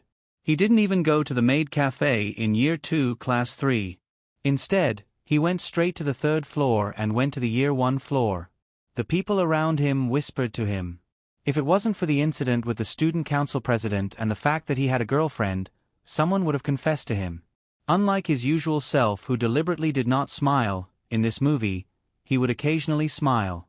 No one could resist Toru Watanabe's smile and handsomeness. When he passed by Year 1 Class 1, he glanced inside. The classroom was set up as a restaurant. Guests and waiters came and went. He didn't see Rin Kiyono. He didn't see her after the performance of the piano section ended and she left the stage. When he returned to Class 4, Toru Watanabe immediately saw the bespectacled class monitor sitting in front of the door, in charge of selling tickets. Do you need my help? Toru Watanabe asked. Other than publicity, there's nothing else, the class monitor answered uncertainly. After the cultural festival began, the girls completely took over Class 4. After all, whether it was makeup, scripts, or costumes, everything depended on them. The boys, including the class monitor, could only listen to orders. I see. Toru Watanabe nodded. If there's a chance, I'll find a way to help with publicity in the executive committee. The class monitor adjusted her glasses. Someone from the news department came looking for you just now. The two of them were extremely annoying. The same went for the ethics and discipline committee. After suffering once or twice, Tetsuya Watanabe had been avoiding them on purpose. Just say you didn't see me. The class monitor nodded. Do you want to go in and take a look? The script written by Tsuruka classmate is very interesting. Okay. Although he told Kujo and the others that the script wasn't good, he still read it. 100 yuan. I have to pay too. Of course. The class monitor adjusted her glasses again. In order to perform well, all students in this class have to buy tickets. Just treat it as class fees. Unlike other schools that weren't allowed to use cultural festivals to make money and all profits had to be turned over, Kanagawa High School not only didn't charge students a penny, they even set up a most profitable group award. Then I won't watch it. Watanabe, can't you have a sense of collective honor? You guys are the ones who are asking for it. As a member of Class 4, I've always worked hard to raise my average score. Even if I didn't get any credit, I've still worked hard. In the end, you want to charge me for watching a stage play? Can't you have a little class warmth? That's the rule. Also, our class's average score is the highest in the entire year. You're the only one who's always ranked third. Do you know how embarrassing that is? Now the other classes keep calling us third forever, even though it has nothing to do with us. What do those guys know? This is called showing weakness to the enemy, and a good man doesn't fight with women. Do you know Uchiha Madara? Everyone thought that he was killed by Hashirama in the Valley of the End, but in reality, not only did he not die, but he also obtained Hashirama's cells and was successfully resurrected. You're third in your grade. I'm talking about Madara and Senju Hashirama. You're third in your grade. Why can't you understand what I mean, class leader? Don't care about the temporary victory or defeat, the real winner. Class leader, a girl stretched out her voice and poked her head out of the front door of the classroom, interrupting Toru Watanabe. Come here, Takeda, San needs to go to the toilet. Okay. The class leader stood up while holding his glasses. Huh? Kuen Watanabe is also here? Then you help, class leader, you continue to sell tickets. Also, don't always sit there stupidly. Isn't that the same as the automatic payment, 100 yen ticket sign? You go and solicit customers. Okay. The class leader sat down while holding his glasses. Kuen Watanabe, come here. The girl shouted. Toru Watanabe walked over before stepping into the classroom door. You're not trying to cheat me of my ticket money, are you? What? The girl looked at him with a puzzled look. Nothing. Toru Watanabe looked around the classroom. The podium was arranged as a stage, and there were 7 or 8 guests sitting below. The girl took a tree costume. Kuen Watanabe, when you go on stage, please stand with your back to the audience for 10 minutes. It's okay. Toru Watanabe got into the costume. Although the class leader wants to charge me for the ticket, I'm still a member of Class 4. The girl laughed and shyly helped Toru Watanabe tidy up his messy bangs. Toru Watanabe was shocked and immediately said, "Thank you, Takahashi. Kuen Watanabe's skin is very good. What's the use of it? Miki put something on me, I don't know what it is, do you need me to help you ask?" Miki Kujo did put something on his face, but it was on her birthday, the only night Toru Watanabe stayed over. He didn't know if it was makeup remover or moisturizing skincare products. Takahashi hesitated. No, thank you, Kuen Watanabe. When the atmosphere was awkward, the female class leader Ikeda Kazumi shouted, "Wenhui, did you find him?"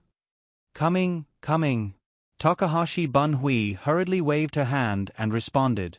Then she pointed to a place on the stage and said to Toru Watanabe, "Watanabe-kun, just stand there. No problem. Toru Watanabe, who turned into a tree, went on stage in a way that didn't attract attention as much as possible. He stood obediently at the back of the stage and blended into the background. Yo, isn't this the superstar Watanabe? Toru Watanabe couldn't turn his head, so he glanced sideways and saw Osamu Kanai, who was disguised as a banana tree. When did you get here? Since this morning. On the other side, the apple tree spoke. Sai-tu? When I came to get the instrument, were you already here? Of course. Then you've worked hard. Toru Watanabe decided to give the 100 yen to the class leader later. It's okay. Banana Tree Kunai said excitedly, this is the last scene, and there will be other people coming to change shifts in the afternoon. Sai-tu and I have been talking for a long time and made a careful plan for the cultural festival. That's right. Apple Tree Sai-tu might have wanted to nod, but the conditions didn't allow it. First, the manga department. According to the information I got, as long as you find the senpai in the corner and say the secret code, you can buy the 18 forbidden doujinshi. What's the secret code? Are you going to dance too? I definitely won't buy such vulgar things, I'm just curious about the secret code, Toru Watanabe said. Why are you in such a hurry to explain? The secret code is are you going to dance too? I see. That's right.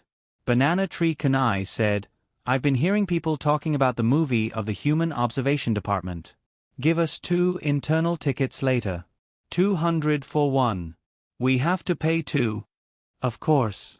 Toru Watanabe wanted to nod like the class leader, but the conditions didn't allow it. Do you dare to take Rin Kiyono's money? We'd better pay for it. The 3 trees had their backs to the male and female protagonists who were in love and chatted in low voices. 10 minutes passed quickly. Osamu Kunai and Keisuke Saito couldn't wait to go to the manga department, afraid that they wouldn't be able to buy it if they were late. Toru Watanabe was in a much better mood and was ready to find a classroom with a cafeteria for lunch. He used his position in the executive committee to get a lot of discount coupons and even tickets to the front row of the dance club. But let's not talk about the dance club. I should have sold it at a high price. The female students in the dance club were generally very cute. If they were put in the anime, they would look like Kyoto faces. There would definitely be a market for them. With his mind wandering, Toru Watanabe walked into Year 1 Class 1. Welcome, how many people are there in total? 1. Can we sit here? After ordering a Chinese cold noodles, Toru Watanabe looked at the place that was set up as a kitchen. The kitchen was made completely according to the methods taught by Tokyo TV. It seemed that he wasn't the only high school student who stayed at home to watch TV on the day of the typhoon. Then, Toru Watanabe went to the club building and walked around from the first floor. On the way, he was forced to take photos by the photo department. They said that it was free, but in the end, they said that the photos were free, but the costumes were 500 yuan. On the way, he visited the abacus department. Although he didn't know how to use the abacus, he felt that the beads were very powerful when he heard them crackling. He sincerely gave a round of applause and then paid 100 yuan for the visit. Then, he went to the floral club to experience flower arrangement. He felt good about himself, but the tree branches kept falling down and needed someone to hold them. The fee was 300 yuan. He ran into the Real Divination Research Department on the 3rd floor. This time, Toru Watanabe didn't ask if his tenure could exceed Abe's. Instead, he asked about his marriage. The witch glanced at Toru Watanabe. She knew him. He was very famous and very handsome. His girlfriend was Miki Kujo. With such conditions, he still asked about his marriage. It's not good, she said in a low voice. Very bad. How bad is it? But it doesn't matter. You have the ability to solve the problem. The key is your determination. So how bad is it? In addition to determination, you also need a little bit of luck. You've been in trouble recently. Are you troubled? Now, I only need 100 yuan. I can change your luck. I have a discount coupon. 50 yuan. He changed his strategy and visited a club where he could win money. Shogi Club. They held a tournament called Kamigawa Dragon King Tournament. The registration fee was 200 yuan, and each person was limited to 30 points. The champion could take all of the Shogi Club's profits that day. Wasn't this prepared for the protagonist? When Kirito entered GGO, he showed off his moves in front of Sher Nonai and won a large sum of money. Toru Watanabe defeated the Shogi Club by himself and took down the Kamigawa Dragon King without a problem. Result: he lost 200 yuan. Why didn't they write that the Shogi Club's head is a professional Go player in the tournament manual? Guessing Club. You'll get a refund of 200 yuan for answering 5 questions correctly. Starting from the 5th question, you'll get 100 yuan for every 5 correct answers. First question: in the theatrical version of Detective Conan, Tang Hong's love song, Asahara's sad song, Bitter Lovesickness, I'm willing to end my life.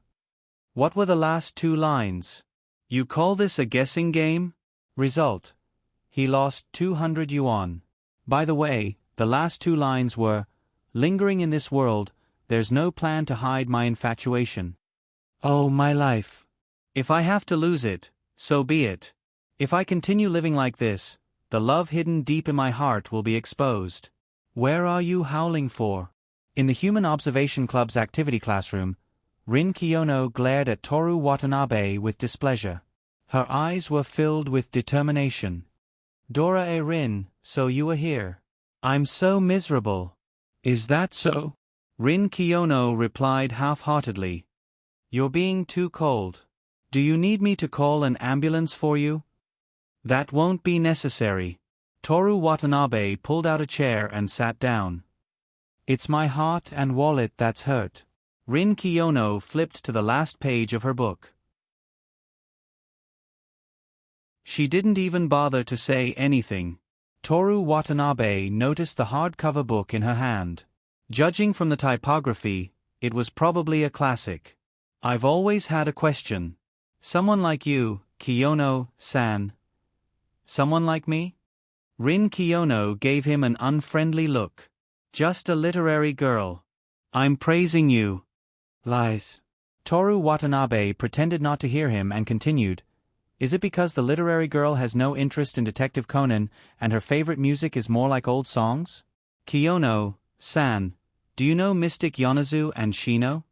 I've heard of Mystic Yonezu, but not Shino, Rin Kiyono answered honestly. Then what about Nakajima Miyuki, Sakai Izumi, and Hamasaki Ayumi? I know all of them. It seems that our interests and hobbies are very similar.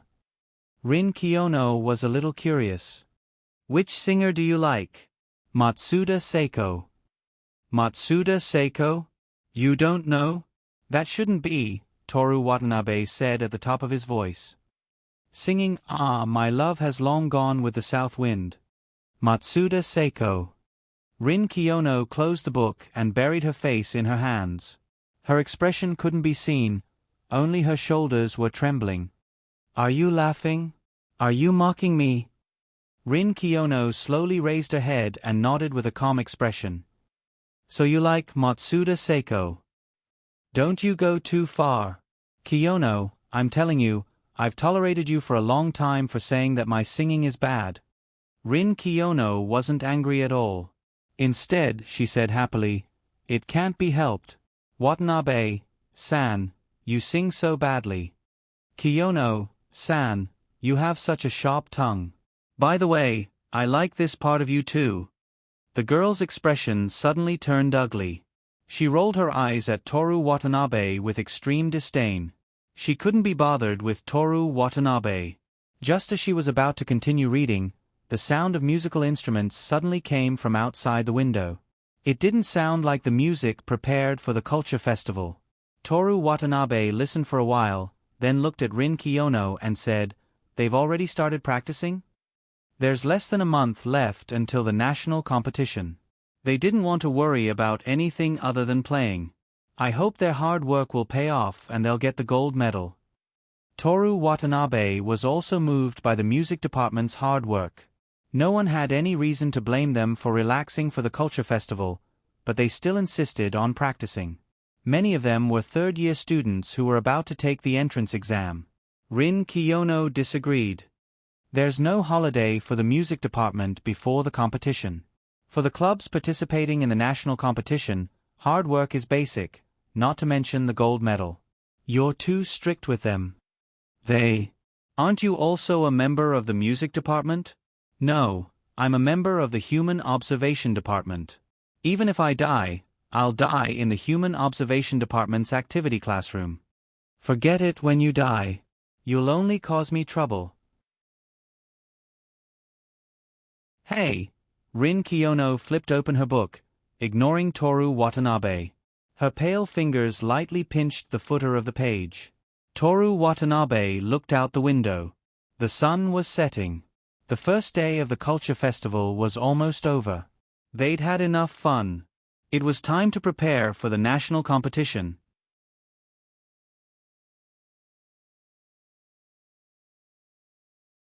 Chapter 132. On the second day of the cultural festival, Toru Watanabe didn't go anywhere. He found a place in the executive committee office where the sun couldn't reach and sat there from morning to evening, rereading the original Spanish version of Don Quixote. Because Miki Kujo was very strict when preparing for the cultural festival, nothing unexpected happened on the day of the cultural festival. Let's go. Toru Watanabe came back from the world of the book and looked at Miki Kujo with some confusion. The closing ceremony. Miki Kujo explained simply. It's already this time? Toru Watanabe looked out the window. After the typhoon, the sun became warm and red in the west. He closed the book and stretched his body, groaning, okay, let's go. Miki Kujo glanced at the table where Toru Watanabe's tie was. Toru Watanabe noticed the look in her eyes and said, I almost forgot. If he didn't wear the tie, the Ethics and Discipline Committee member who had a grudge against him would definitely make trouble for him. Because it was convenient, Toru Watanabe didn't put down the book in his hand and directly picked up the tie. After struggling for a while, he still couldn't tie it properly. Can't you put the book down? Miki Kujo said with disdain. This is called a wise man's 1,000 considerations, but he is bound to make a mistake. It's rare to be confused in life. Although he said that, Toru Watanabe was already prepared to put the book down. Without waiting for him to move, Miki Kujo ordered in a cold voice, What are you talking about? Come here. Toru Watanabe walked over. Miki Kujo first lifted his shirt collar with both hands and then carefully tied the tie for him. He could smell the sweet scent on her body, and her delicate fingers occasionally brushed the skin on his neck. Toru Watanabe couldn't help but use his free hand to hold her waist. Miki Kujo raised her eyes slightly and glanced at him without saying anything. Toru Watanabe measured the width of her waist with his hand. His hand was very big, and Miki Kujo's waist was about the size of his palm. After measuring his waist, he put his fingertips into the waistband of his pleated culottes. Just as he was about to go deeper, he was kicked in the foot. Since that was the case, Toru Watanabe had no choice but to shift his position upwards.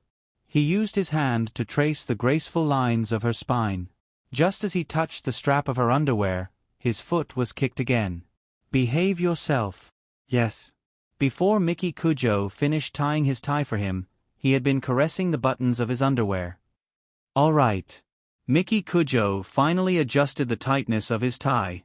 Looking at him, she said, If you want to touch it so badly, come to my place again tonight. Miki, I have something to discuss with you. What? You know, my dream is to become a fashion designer. When did that happen? That's not the point.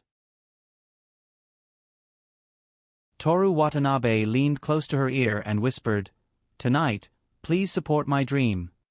I see. How about it? Toru Watanabe said expectantly. Miki Kujo revealed a meaningful smile and looked at him with a smile. No problem. But for the sake of fairness, I'll wear whatever you wear first.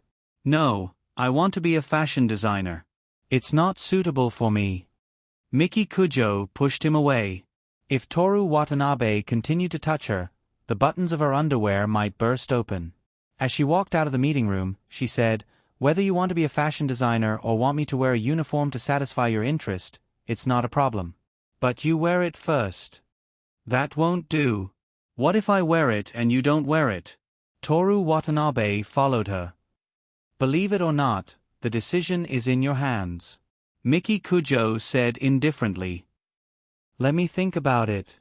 Before Toru Watanabe could decide whether or not to take the gamble, the two of them had already arrived at the stadium.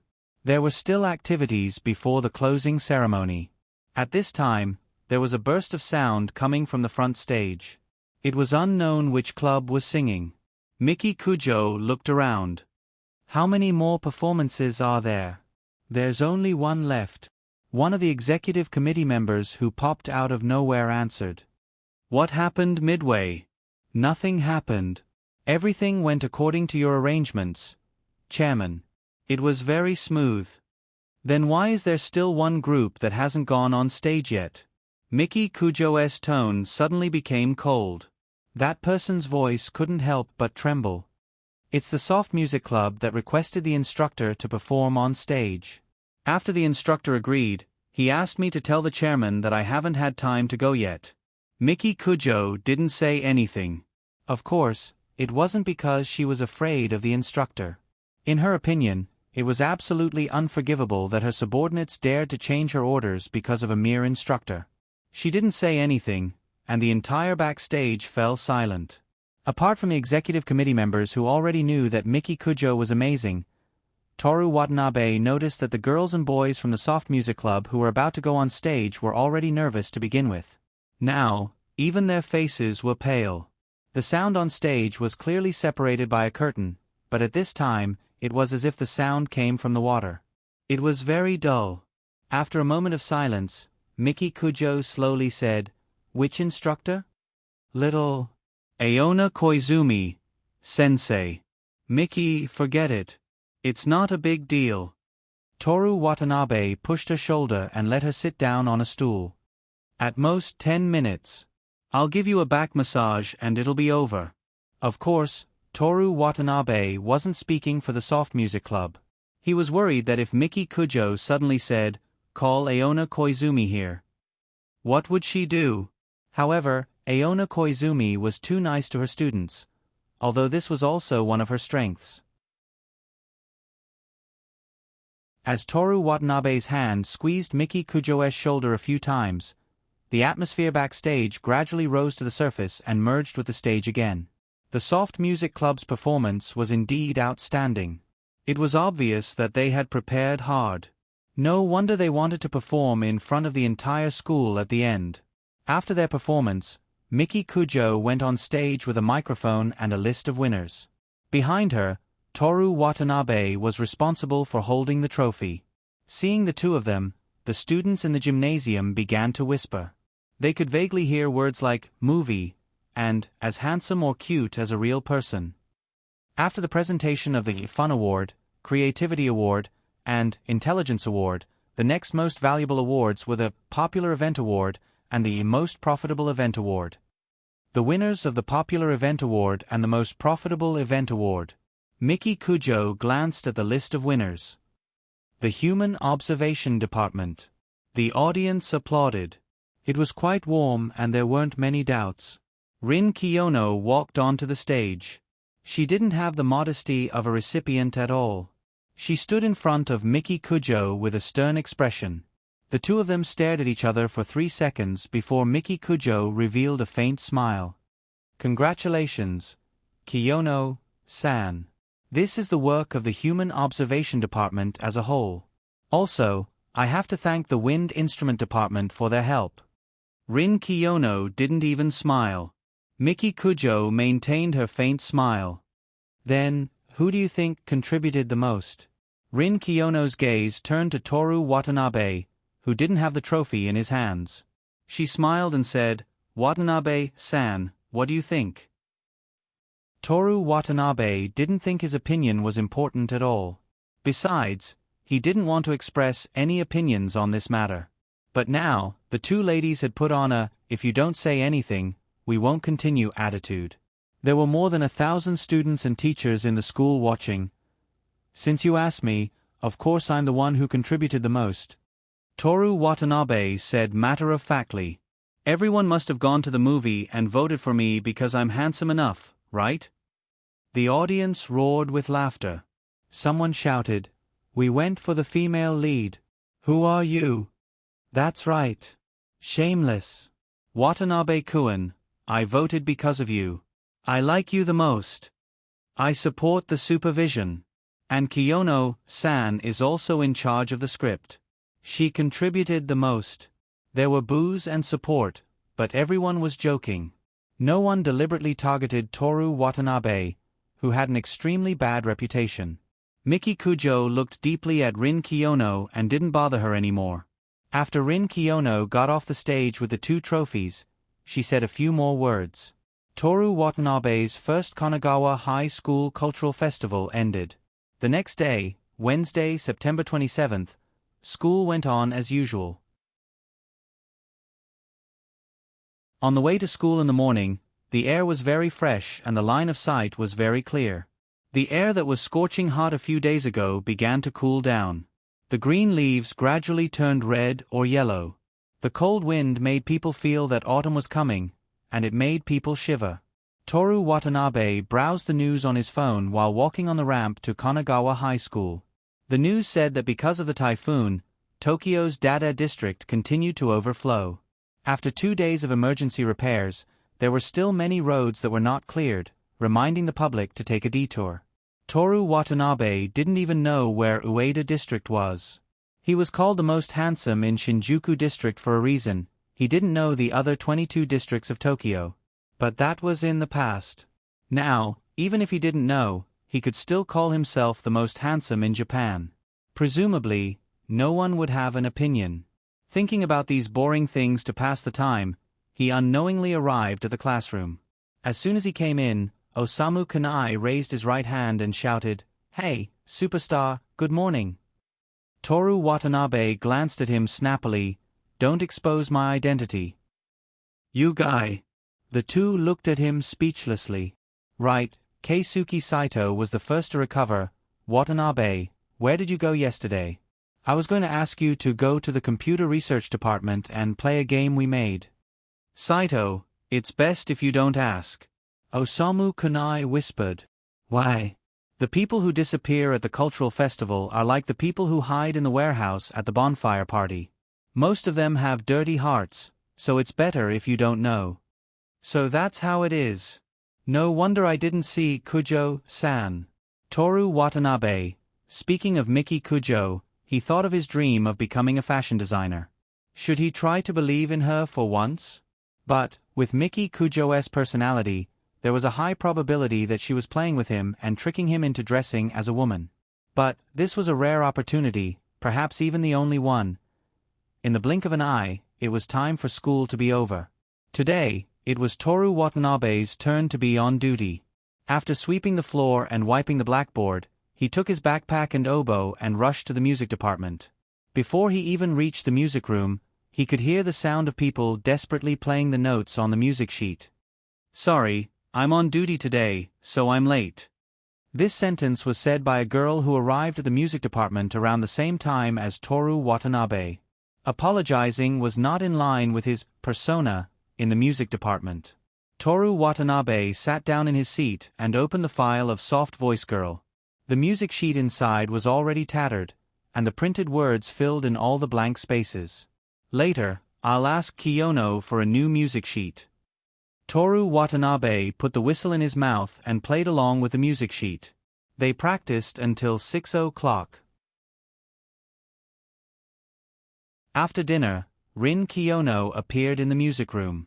Before the Eastern Kyoto competition, she would watch them practice and guide them in detail.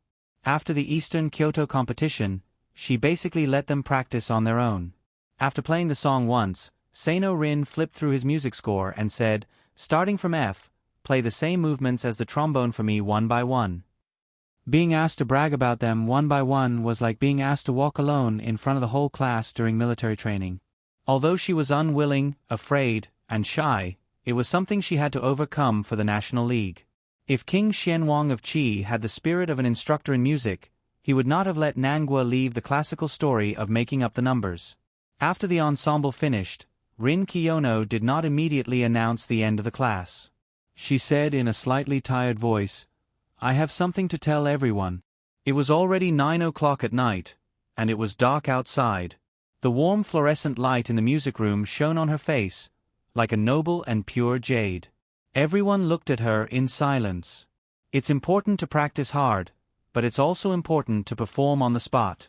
So starting this week, I've decided to find opportunities for you to perform on stage on Saturday and Sunday. The members of the Blowing Club had no objections. In order to win the national competition, there was nothing they couldn't do. First of all, this week. Rin Kiyono continued, on Sunday, in the Kyoto Station Building, 2 of the Blowing Clubs in the national competition will perform there. Kyoto. Do you want to go in advance?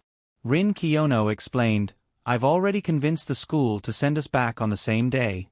Because it's an official performance, remember to wear the spring uniform.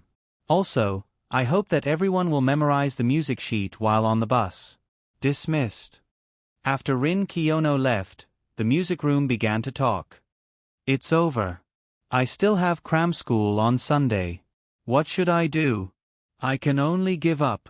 If this goes on, I'll definitely be called for a talk during the mock exam. Senior, didn't you already apply for the recommendation of University of Gochi? Gochi is only the 3rd private university. I want to try Ko and Waseda. But Kiyono helped us find a performance and even convinced the school. I have no reason not to go. Yeah, we've already come this far. If we don't win the National Gold Award, we'll be sorry for ourselves and her. Just make do with Gochi. You're underestimating me. Even if I'm distracted, I can still get into Ko. Toru Watanabe listened for a while. This 3rd-year senior was not the only one who had cram school on the weekend. Almost all the 1st-year and 2nd-year students in Kanagawa High School had cram school, but they didn't have any objections to Rin Kiyono's arrangement. It seemed that he didn't need to continue attracting hatred. In fact, maintaining hatred with other girls was what he needed now.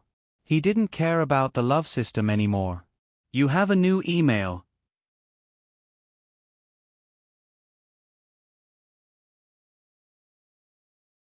Chapter 133. September 28th, Thursday. Kyoto, Hokeiji High School, Music Classroom. Here, the trombone and trumpet are fighting. Pay attention to the overall balance. Lower the volume, or else it will be too noisy. Yes. Let's play the trombone and trumpet separately. Yes. While the trombone and trumpet played, Kumiko, who was in the bass section, was slightly distracted. The concert at the station building was approaching day by day. On the small calendar drawn on the music score, there were 2 circles around the date. Kyoto Station Building was located in the middle of the corridor between the east and west sides. It was a very spacious space with 4,000 pieces of glass and a huge roof. The stairs on the west side was the main stage of the concert. Apart from them, the organizers also invited Kiyoshi Girls High School, located in Kyushu's Fukuoka Prefecture. Even though it was an all-girls high school, the music they played was very loud and clear. They were an ever-victorious team in the national competition, and they were famous for being good at playing music. Although Kumiko's Hokeiji High School had its glory days, that was a long time ago. It was only this year that they had a new consultant, and they set their sights on the national competition again. With their hard work and their miraculous performance in the Kansai competition, they actually became the representative of Kansai. In late October, they would go to Nagoya with the other 2 historical schools in Kansai to participate in the national competition. Every time she thought of this, Kumiko's mouth would dry up, and her heart would beat faster. Kumiko admitted that luck played a part in getting to this point, but their desire and hard work for the national gold didn't lose to anyone else. Kumiko felt a little itchy on her leg.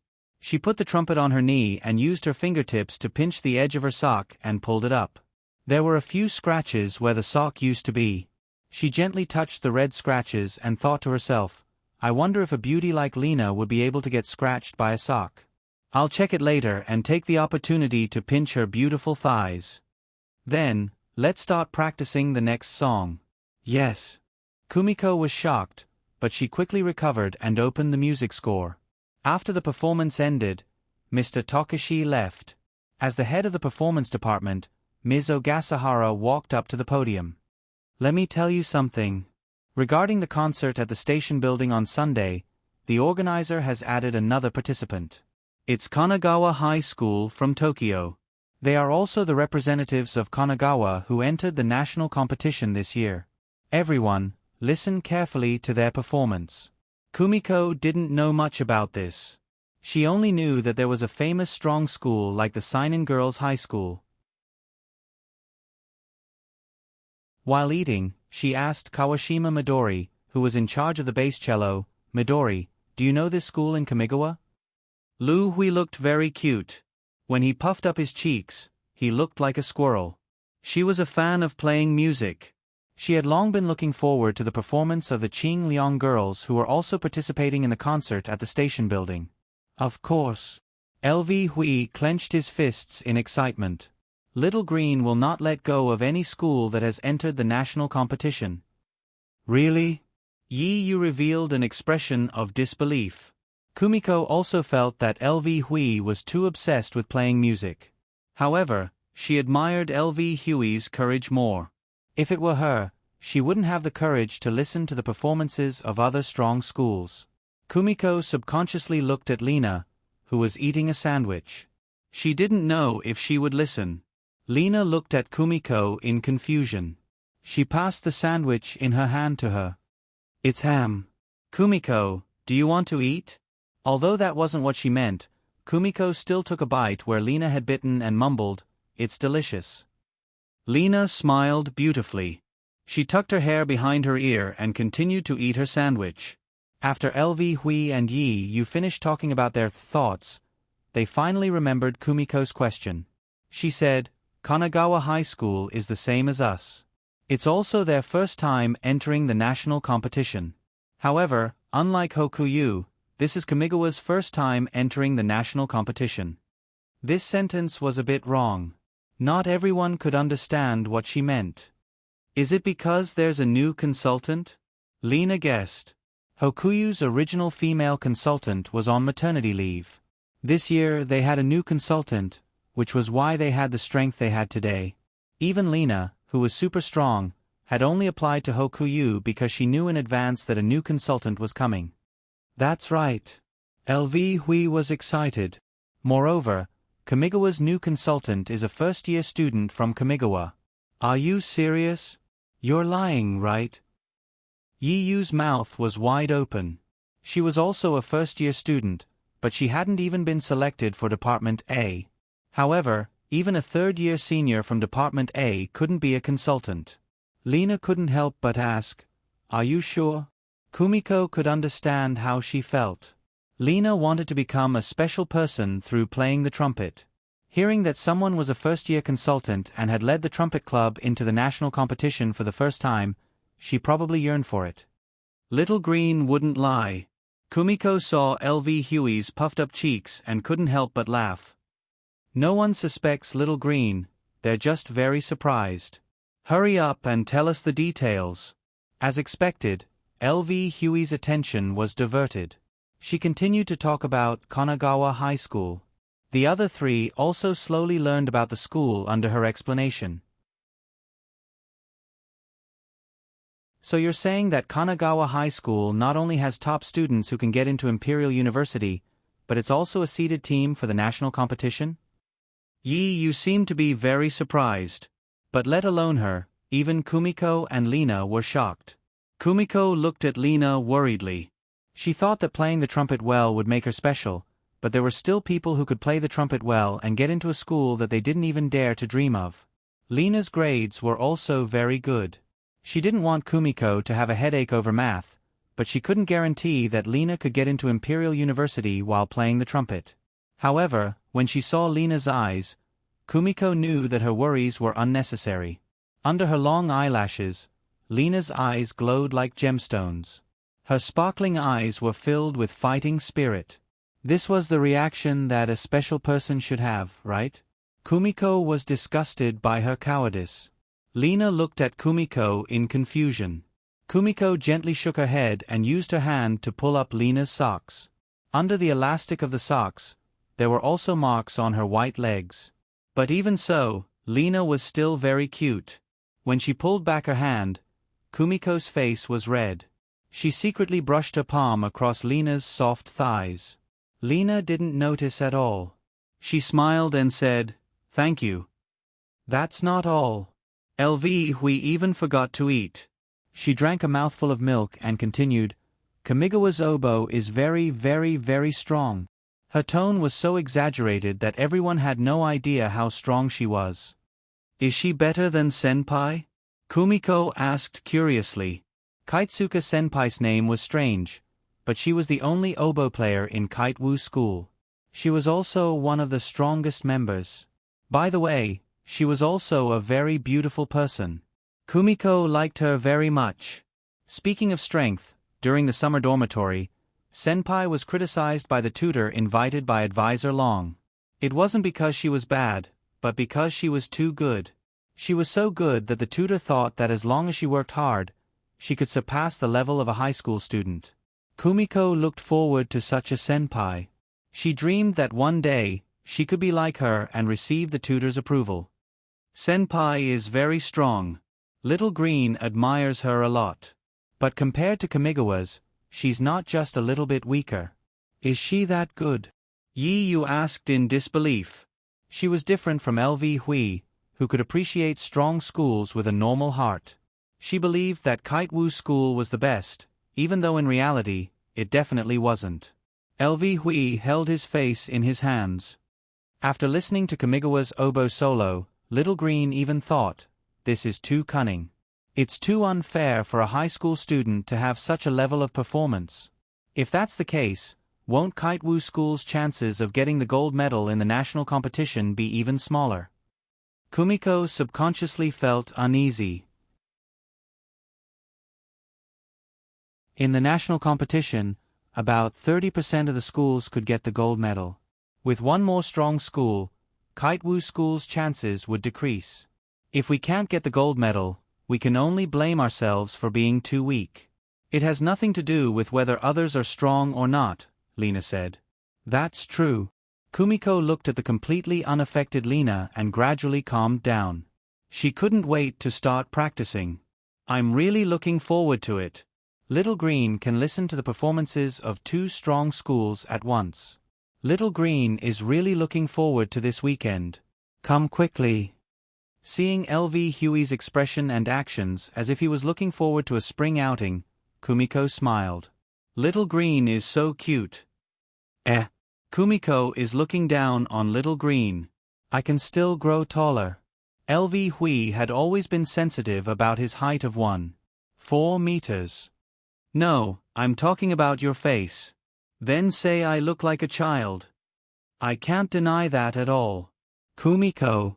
Under Huey's dissatisfied gaze, Kumiko happily took a bite of red bean bread. It was far worse than Lena's sandwich. I'll buy a sandwich tomorrow too. No, the sandwich isn't the key. Lena is the key. Kumiko's thoughts ran wild. In the blink of an eye, it was the day of the concert at the station building. The consultant, Taki Shang, had hired a truck to help transport the instruments. However, due to the lack of funds, the truck was only able to carry the heaviest instruments. The bass trumpet couldn't fit on the truck. Kumiko had to carry her instruments to the venue with her bare hands and take the tram. Not only her, but everyone in the wind instrument department also had to take the tram. They were all wearing performance costumes and were very eye-catching. Curious gazes constantly shot at them from the tram. Kumiko shrunk her body slightly. Nervous? Lena, who was standing beside her, smiled. Yes. In fact, Kumiko was more embarrassed than nervous. I'm also looking forward to playing with the wind instrument department of the national competition. Lena's fingers quietly stroked the surface of the ring. She couldn't wait. Me too. I really want to play for everyone so that they can praise and admire Little Green. Lu Hui couldn't reach the ring, so she could only grab Yi Yu's sleeve. Yi Yu used to be a member of the track and field club. When they went swimming during the holidays, Kumiko saw the firm lines of her lean body. Lu Hui's petite figure didn't affect her at all. Kumiko looked at Lina and Lu Hui in admiration. They were confident in their own performances and weren't afraid of the performance at all. As for herself, she was still worried about which section of the music score she didn't practice properly. The four chatted for a while, and the tram soon arrived at Kyoto Station. They blended into the crowd and got off the tram. The truck transporting the instruments had already arrived, and they hurried over to help carry the instruments. "This instrument is too heavy," Yiyu complained as she carried the bass trumpet from the truck. Kumiko nodded in agreement. Not only the bass trumpet, but the bass trumpet was also heavy. It wasn't too heavy if one didn't hold it for too long, but if one held it for too long, it would hurt like hell. "Let's do our best today, George," Lu Hui said excitedly. George was the name Lu Hui gave to her instrument. Speaking of which, there are so many people in the audience. The stairs are full of people. After comforting the instrument, Lu Hui looked around the station and said excitedly. Lina didn't like to talk, and Yi was dealing with the heavy instrument, so Kumiko had to take over the conversation. She was about to follow Lu Hui's words when a familiar voice came from afar. "Kumiko." The girl who ran over was wearing Lihua High School's uniform. It was Kumiko's junior high school classmate, Z. In junior high school, Z and Kumiko were both members of the trumpet club. Later, they were admitted to Lihua High School, which was strong in trumpet music. However, Lihua High School only won a silver medal in the Kansai competition this year. "Z, long time no see. Oh right, is Lihua going to perform today?" "Yes." "Lihua, Kyorio, Kitayuki. What a luxurious lineup." "Not only that," Kumiko said in a mischievous tone, "there are also guests from Tokyo today. It said that they are very strong and are seeded contestants recognized by the judges."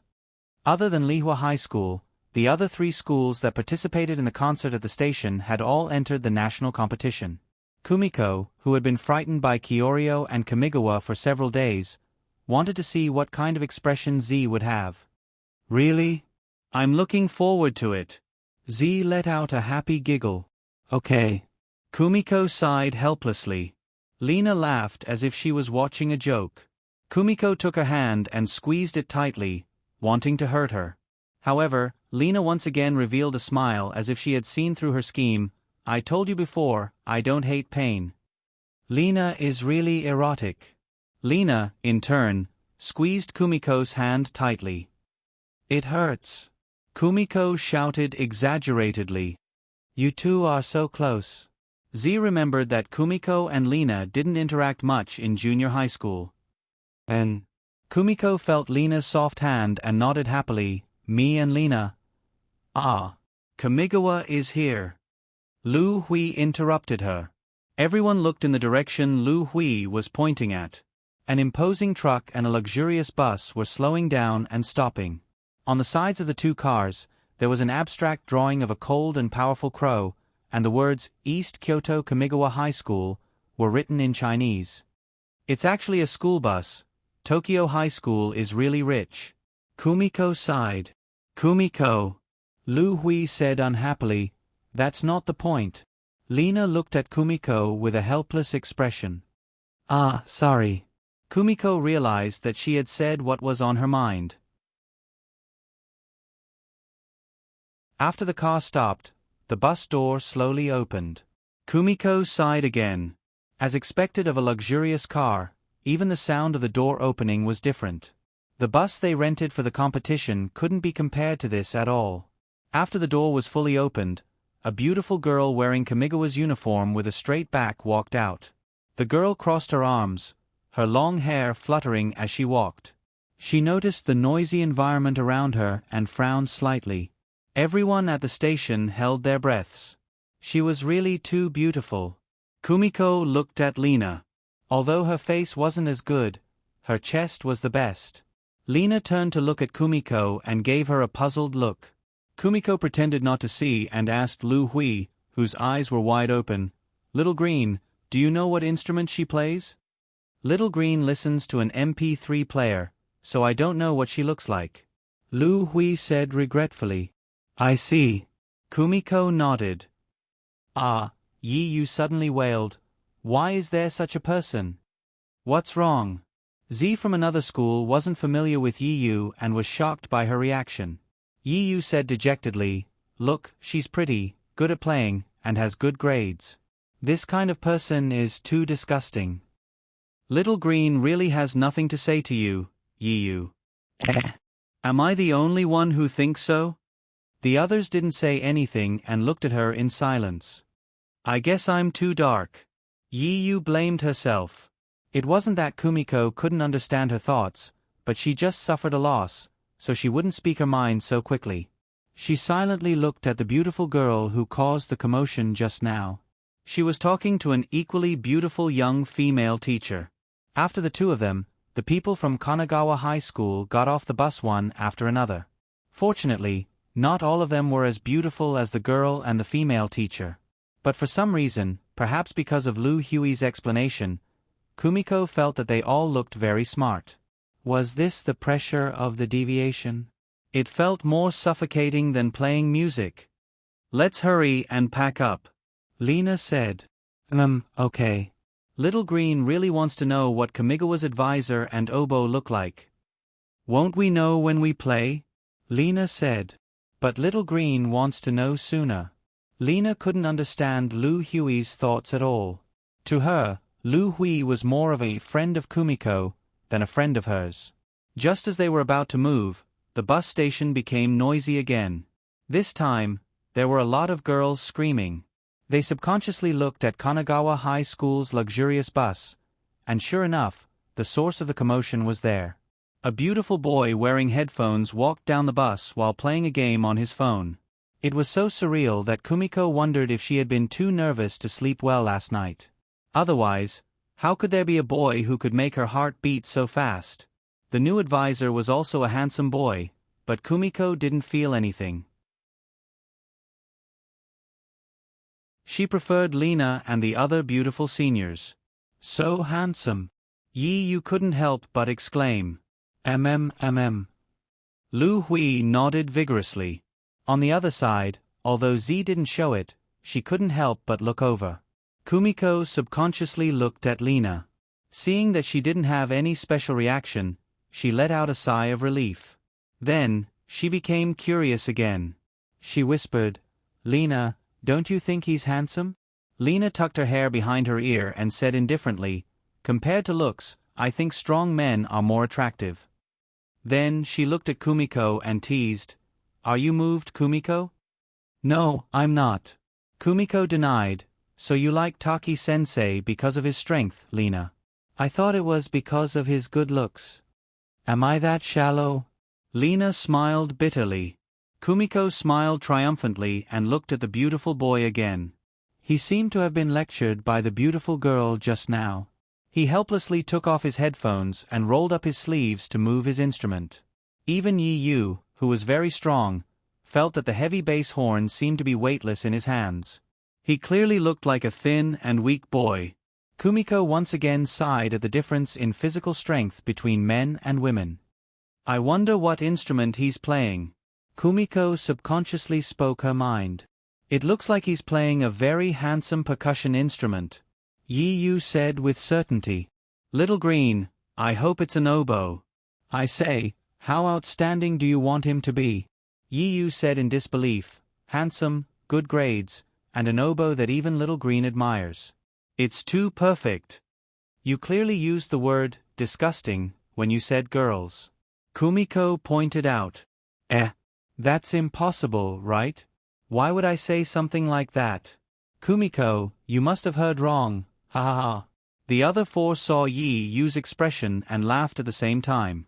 Temporary event. September 27th, 9:08.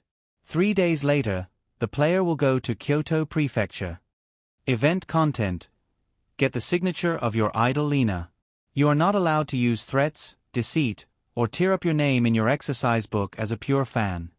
Event time. Before returning from Kyoto Prefecture. Event reward. 1 free purchase of skills in October.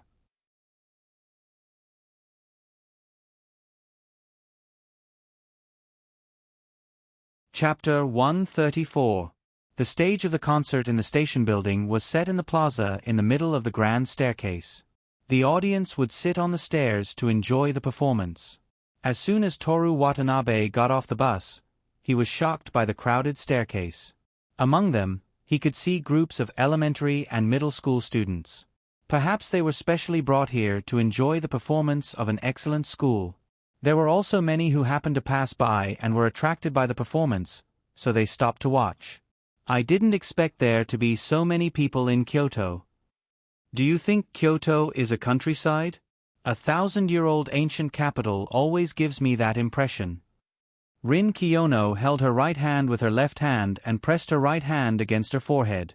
She said with a headache, "I don't know if I should let you broaden your horizons or your appreciation of history and culture."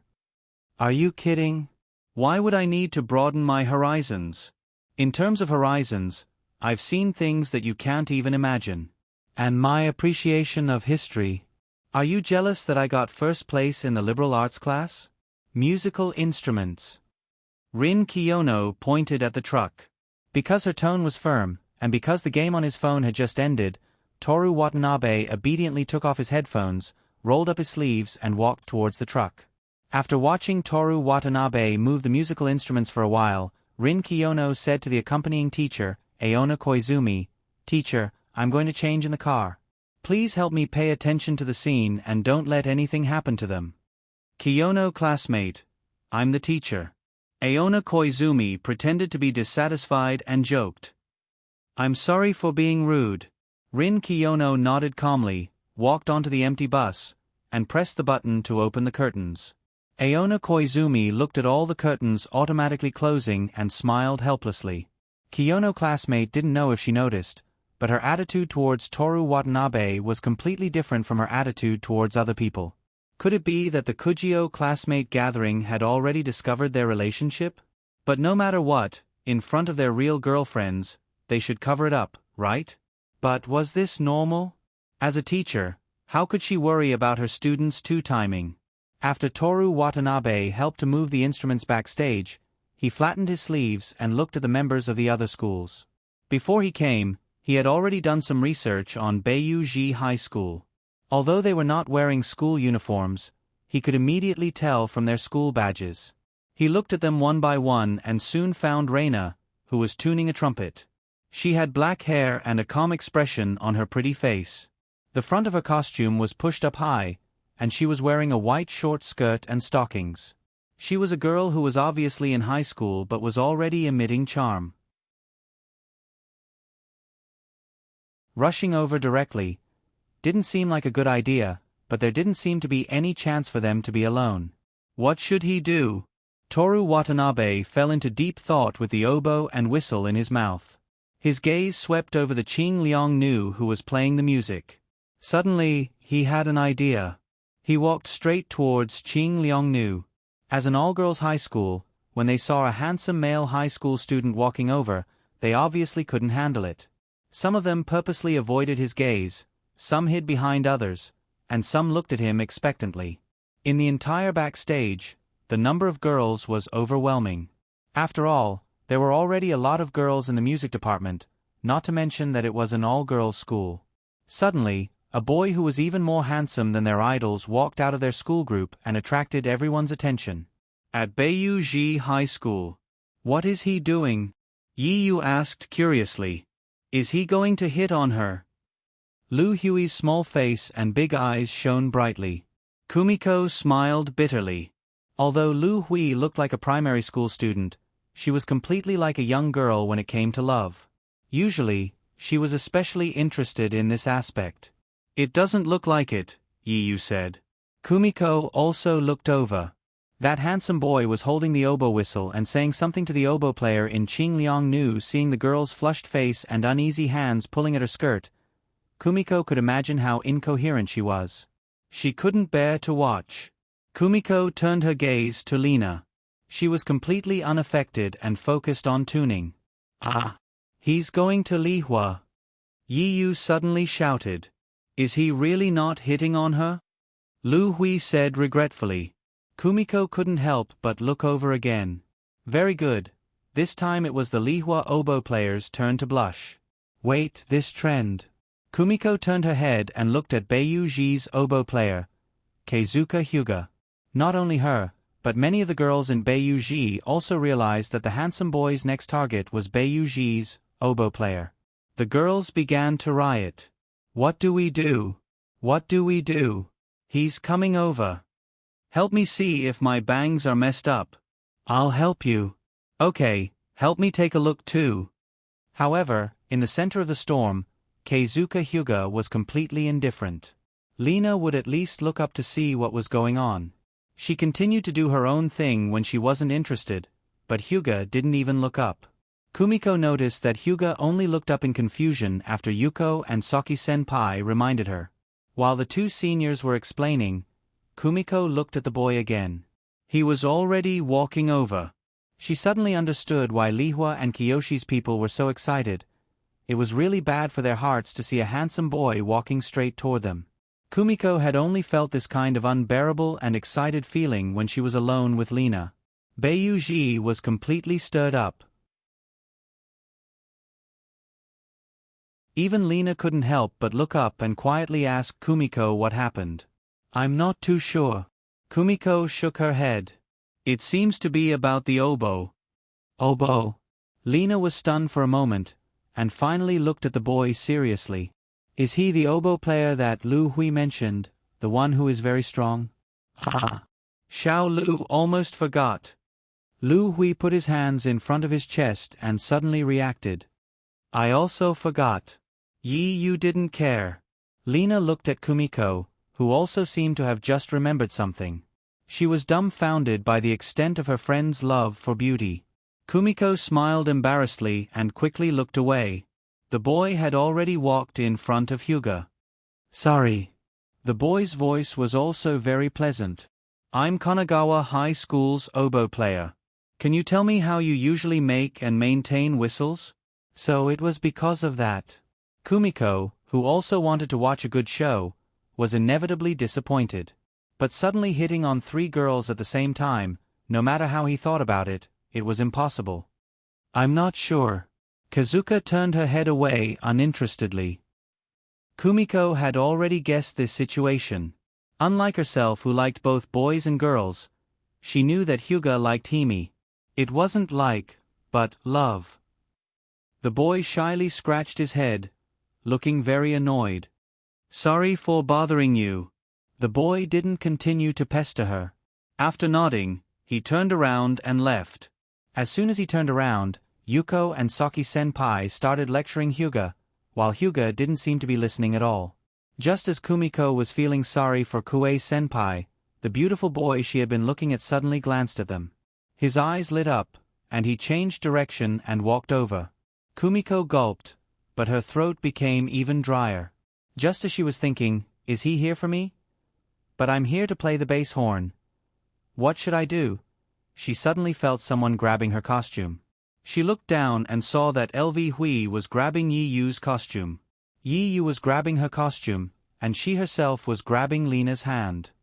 Ah, it's Lena's hand. No matter how many times I hold it, it's always so soft. Wait, Kumiko, this isn't the time to be thinking about this.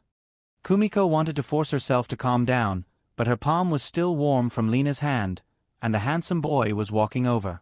It was impossible for her to remain calm. Excuse me, are you Kasaka-san? I'm Toru Watanabe from Kamigawa. I heard your solo at the Kansai tournament. It was so moving. Ah, thank you. Lena was somewhat surprised. That tone that is full of tension and beauty is too intoxicating. After the boy finished speaking in a slightly louder voice than before, he suddenly calmed down as if he had just realized something. He explained, actually, it's like this. Although I'm the oboe, that's because there's no one in the band who plays the oboe. My favorite instrument is the trumpet, so I really admire people who play the trumpet well. Kumiko could understand this boy's feelings. Compared to the low-key bass horn, she preferred to play the handsome trombone. However, because there were too few people who could play the bass horn, and because she was too lazy to follow the crowd, she had been playing the bass horn until now.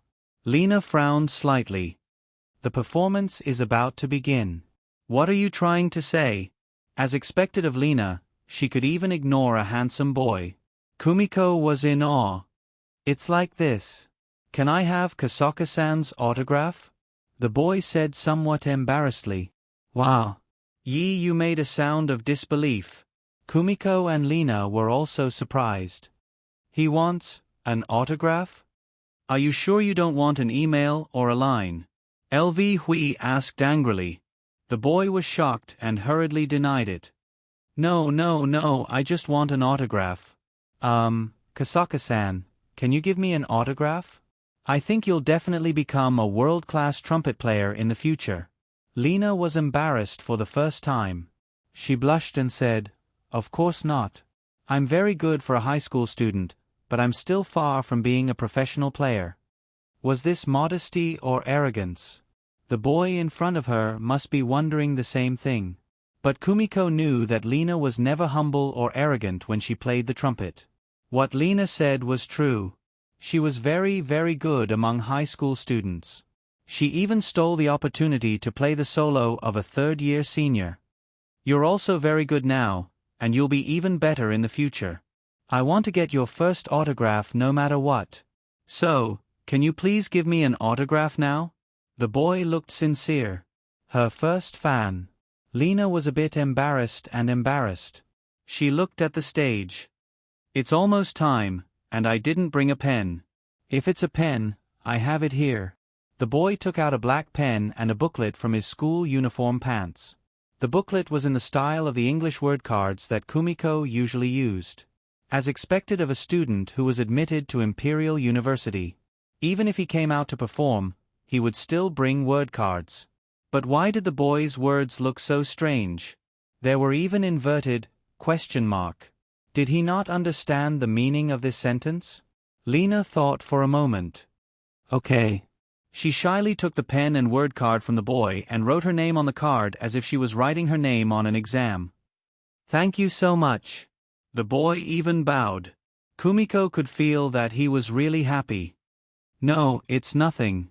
After Lena returned the pen and word card to the boy, she shyly tucked her hair behind her ear. After getting the autograph, the boy carefully examined it. After a while, he sighed helplessly. Is there a problem? Lena asked a bit nervously. It wasn't because the boy was handsome, but because she was afraid that her handwriting would disappoint her fans. No, it's nothing. After saying that, the boy fell into hesitation. It seemed that he had something to say. If you have something to say, just say it. Kumiko said with a smile. As the friend of a future world-class trumpet player, I'll agree to your request on her behalf. Kumiko. Lena unhappily and shyly pulled on Kumiko's clothes. This matter, is a bit hard to say. Actually, What are you doing here? Before the boy could finish his hesitant words, a cold and pleasant voice interrupted him. Kumiko looked over, and only then did she notice that an equally handsome boy had come to their side at some point. Everyone's eyes were focused on them backstage. The girls' faces were all flushed. At this time, they weren't the chosen ones from the 3,792 high schools in the country who could participate in the national competition. They were just ordinary fans. Kumiko looked carefully and realized that the second handsome boy wasn't a boy, but actually the girl from Kanagawa High School who caused a sensation just now. Why was she suddenly dressed like this? Kamigawa's new consultant is a first-year student from Kamigawa. LV Huey's words suddenly flashed through her mind. Could it be that this unbelievably beautiful girl in front of her was Kamigawa's new consultant? The world was too unfair. A good-looking person with superhuman talent, how could she continue to work hard? Nothing. The boy's words interrupted Kumiko's random thoughts. Fake handsome boy looked at real handsome boy deeply, then turned to them and said, "Sorry to disturb you." No, we didn't disturb you," Kumiko quickly said. Lena also nodded, indicating that it was okay. "Excuse me." LV Hui suddenly said loudly, "Are you Kamigawa's new consultant?" Fake handsome boy was stunned, then nodded and said, "Yes." "Why are you so outstanding? As a first-year student, you can lead a school that didn't even enter Tokyo University's competition into the national competition, and even be favored by the judges to become a seeded team?" LV Hui had already become a fan and a reporter. Practice more, memorize more, and choose a suitable theme song and free song. Fake handsome boy didn't have any special answer. As long as you know the orchestral music, you basically know this. "It's about time, we should go back and prepare." Real handsome boy raised his hand and looked at the watch on his wrist. Kumiko didn't know if it was an illusion, but she felt that he was a bit eager to end the topic. What's wrong? Is he worried that his classmates will know that he is a fan of a female high school student? Is he shy because of this? Quite cute. Wait a minute. I have a question to ask you. This time it was Lena who spoke. Please say. Fake handsome boy crossed his arms and nodded, like a rich young lady. As expected of a Tokyo high school student, the momentum is different. No, Kiyono classmate, time. Fake handsome boy glanced at him, and real handsome boy unwillingly closed his mouth. Too cute. Weak boy. Kumiko once again praised real handsome boy, who was about 15 centimeters taller than her. Lena slightly organized her words, then asked, "What instrument are you responsible for?" "Trumpet." "Trumpet?" "Yes." "Then how good is your trumpet?" "Wait a minute, Kosaka-san," real handsome boy spoke again. "I have a lot of respect for our consultant. It doesn't matter if the trumpet is strong or weak, right?" "Very strong." Fake handsome boy didn't seem to hear real handsome boy. "Have you ever participated in a national blowing competition?" Lena continued to ask. "No, I haven't. I only learned from my private tutor, although he has passed away, but you may have heard of the French female trumpet player, Joan Hind. Is it really Joan?" Lena's expression was very surprised, which was something that Kumiko had never seen before. She couldn't help but ask, "Is this Joan very good?" "Of course." Lena suddenly turned her head, and her hair hit Kumiko's face. "It hurts, but it smells good." Joe is not important now. When Joan was a teenager, she had a legendary performance on the BBC's Pop Music Box. At that time, she was the only female trumpet player in the world to broadcast Haydn's famous trumpet concerto. She also became the conductor of a brass band at a very young age. "BBC? Haydn?" Yi Yu asked in confusion. "Haydn is.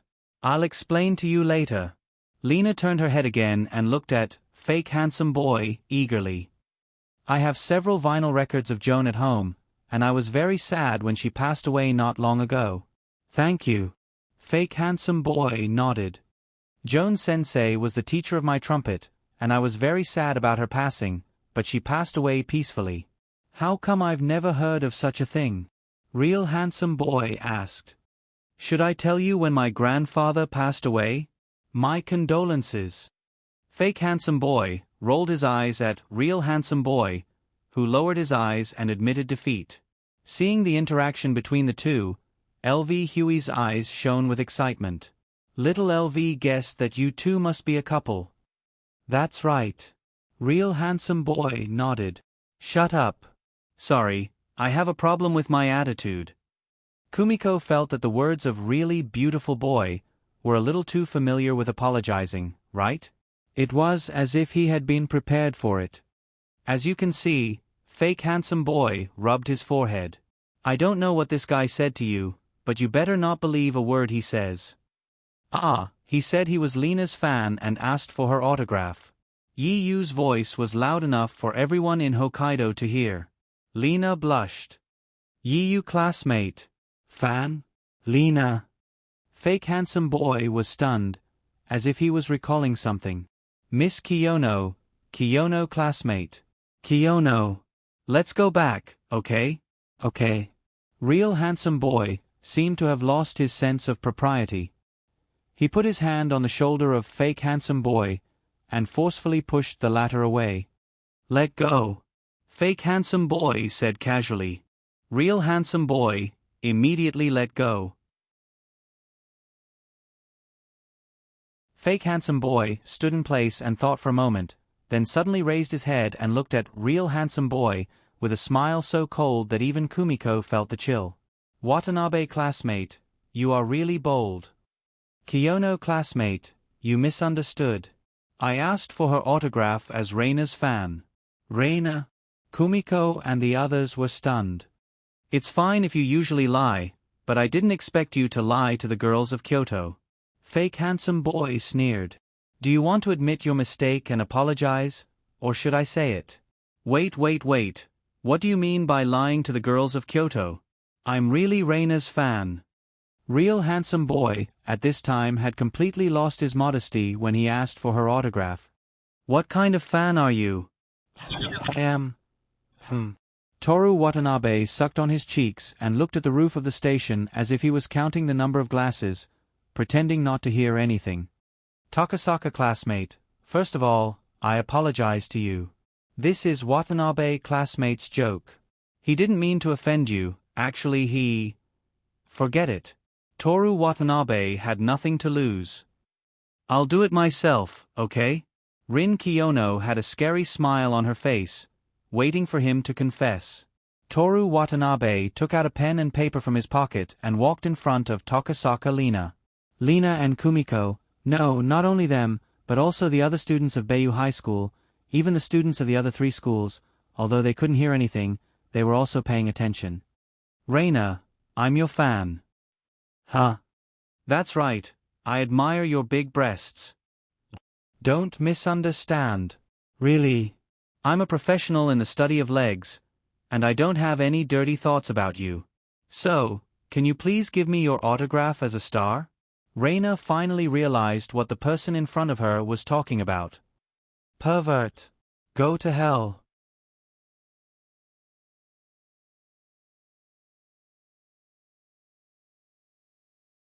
Chapter 135. Because of Reina's fierce resistance, Toru Watanabe could only pretend to go to the toilet and leave the backstage filled with misunderstandings.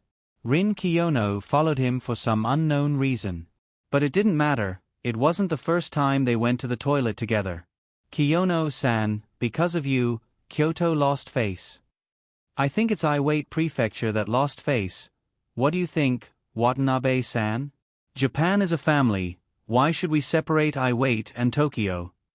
Rin Kiyono didn't have much hope that Toru Watanabe will reflect, she said.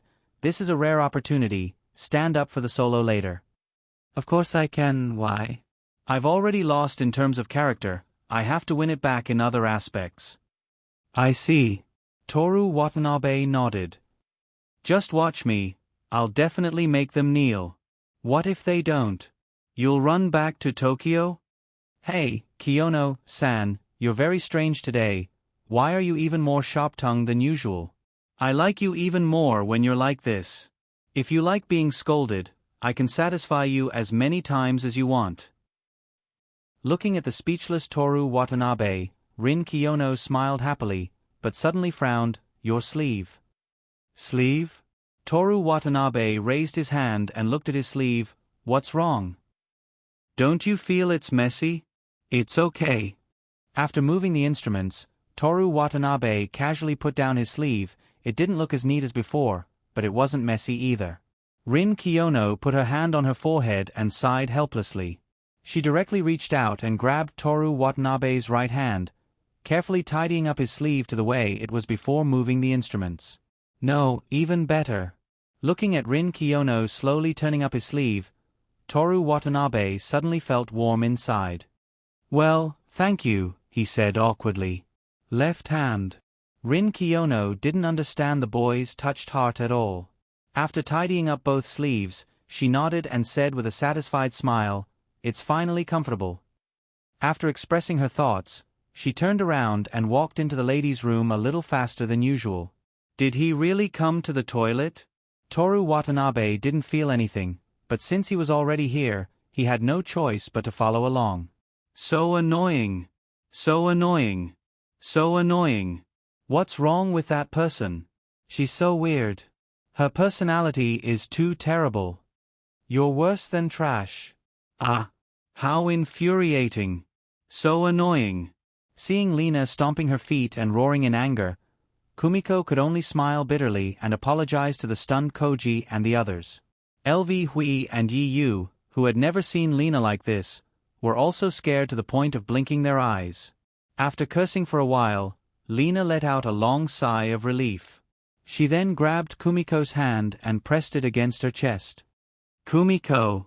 Ah. Yeah, I'm here. You have to teach that guy a lesson. Yeah. But, how do we teach him a lesson? We can't just beat him up, right? What are you thinking about? Of course, we have to completely destroy him in the performance. Okay. Kumiko nodded her head vigorously. Little LV, come and help. LV Hui clenched his fist and couldn't help but lift his heel. I didn't expect that person to be so despicable. Me too. Yi Yu shouted without much confidence. Thank you. Lena smiled and said, let's teach him a lesson together. But, Reina is really big. Kumiko exclaimed as she felt the swelling of her chest. Kumiko. Lena tightened her grip, and Kumiko's fingers overlapped with each other. Ouch. Ouch. Lena, it hurts. Koji was the second to go on stage, behind Lihua. The 81 members of the trumpet section all went on stage. Even the square stage couldn't hold so many people. After the trumpet and trombone players lined up, there were no more empty seats. Kumiko held her instrument and stood below the stage. She couldn't help but search the audience. There were a lot of people, but she quickly found Toru Watanabe standing at the corner of the stairs. After confirming that her target was there, Kumiko turned to look at LV Hui. She was petite and held a huge bass cello. She nodded firmly at Kumiko, looking like an elementary school student. Kumiko then looked at Yi Yu. Yi Yu didn't notice Kumiko's gaze and looked restless. She was probably so nervous that she forgot to teach the boy a lesson. Finally, it was Lena's turn. She was completely focused. She held her trumpet tightly in her hand like a knight holding a sword. In front of her was not the music score, but the stinky hooligan from Tokyo. For Lena, do your best. Kumiko took a deep breath and carefully felt the expansion and contraction of her lungs. Koji's advisor, Taki-sei, bowed to the audience, and the noise in the station gradually died down. Taki-sei didn't raise his baton until the entire hall was silent. At the same time, Kumiko picked up the trumpet from her knees. The white baton vibrated slightly, and Kumiko immediately sent the air into the mouthpiece. The song that Koji had chosen for the competition, East Coast Painting, was played slowly in the Kyoto station. The song smoothly progressed to the second movement. Here it comes. Kumiko's heart skipped a beat. The highlight of the second movement was the trumpet solo, which was Lena's part. It was a one-on-one battle. Taki-sei closed his eyes and waved his baton gently. Gentle and delicate notes came out of Lena's trumpet. Her voice was so dazzling that it made people's hearts pound. Kumiko closed her eyes and immersed herself in the music. After the solo, Kumiko put her lips on the trumpet's mouthpiece and played the part she was responsible for. She couldn't be a burden to Lena. She had to teach that guy from Tokyo a lesson. That was her only thought. As the performer, the performance was over before she could fully appreciate it. Koji received a warm response from the audience and sent them off with thunderous applause.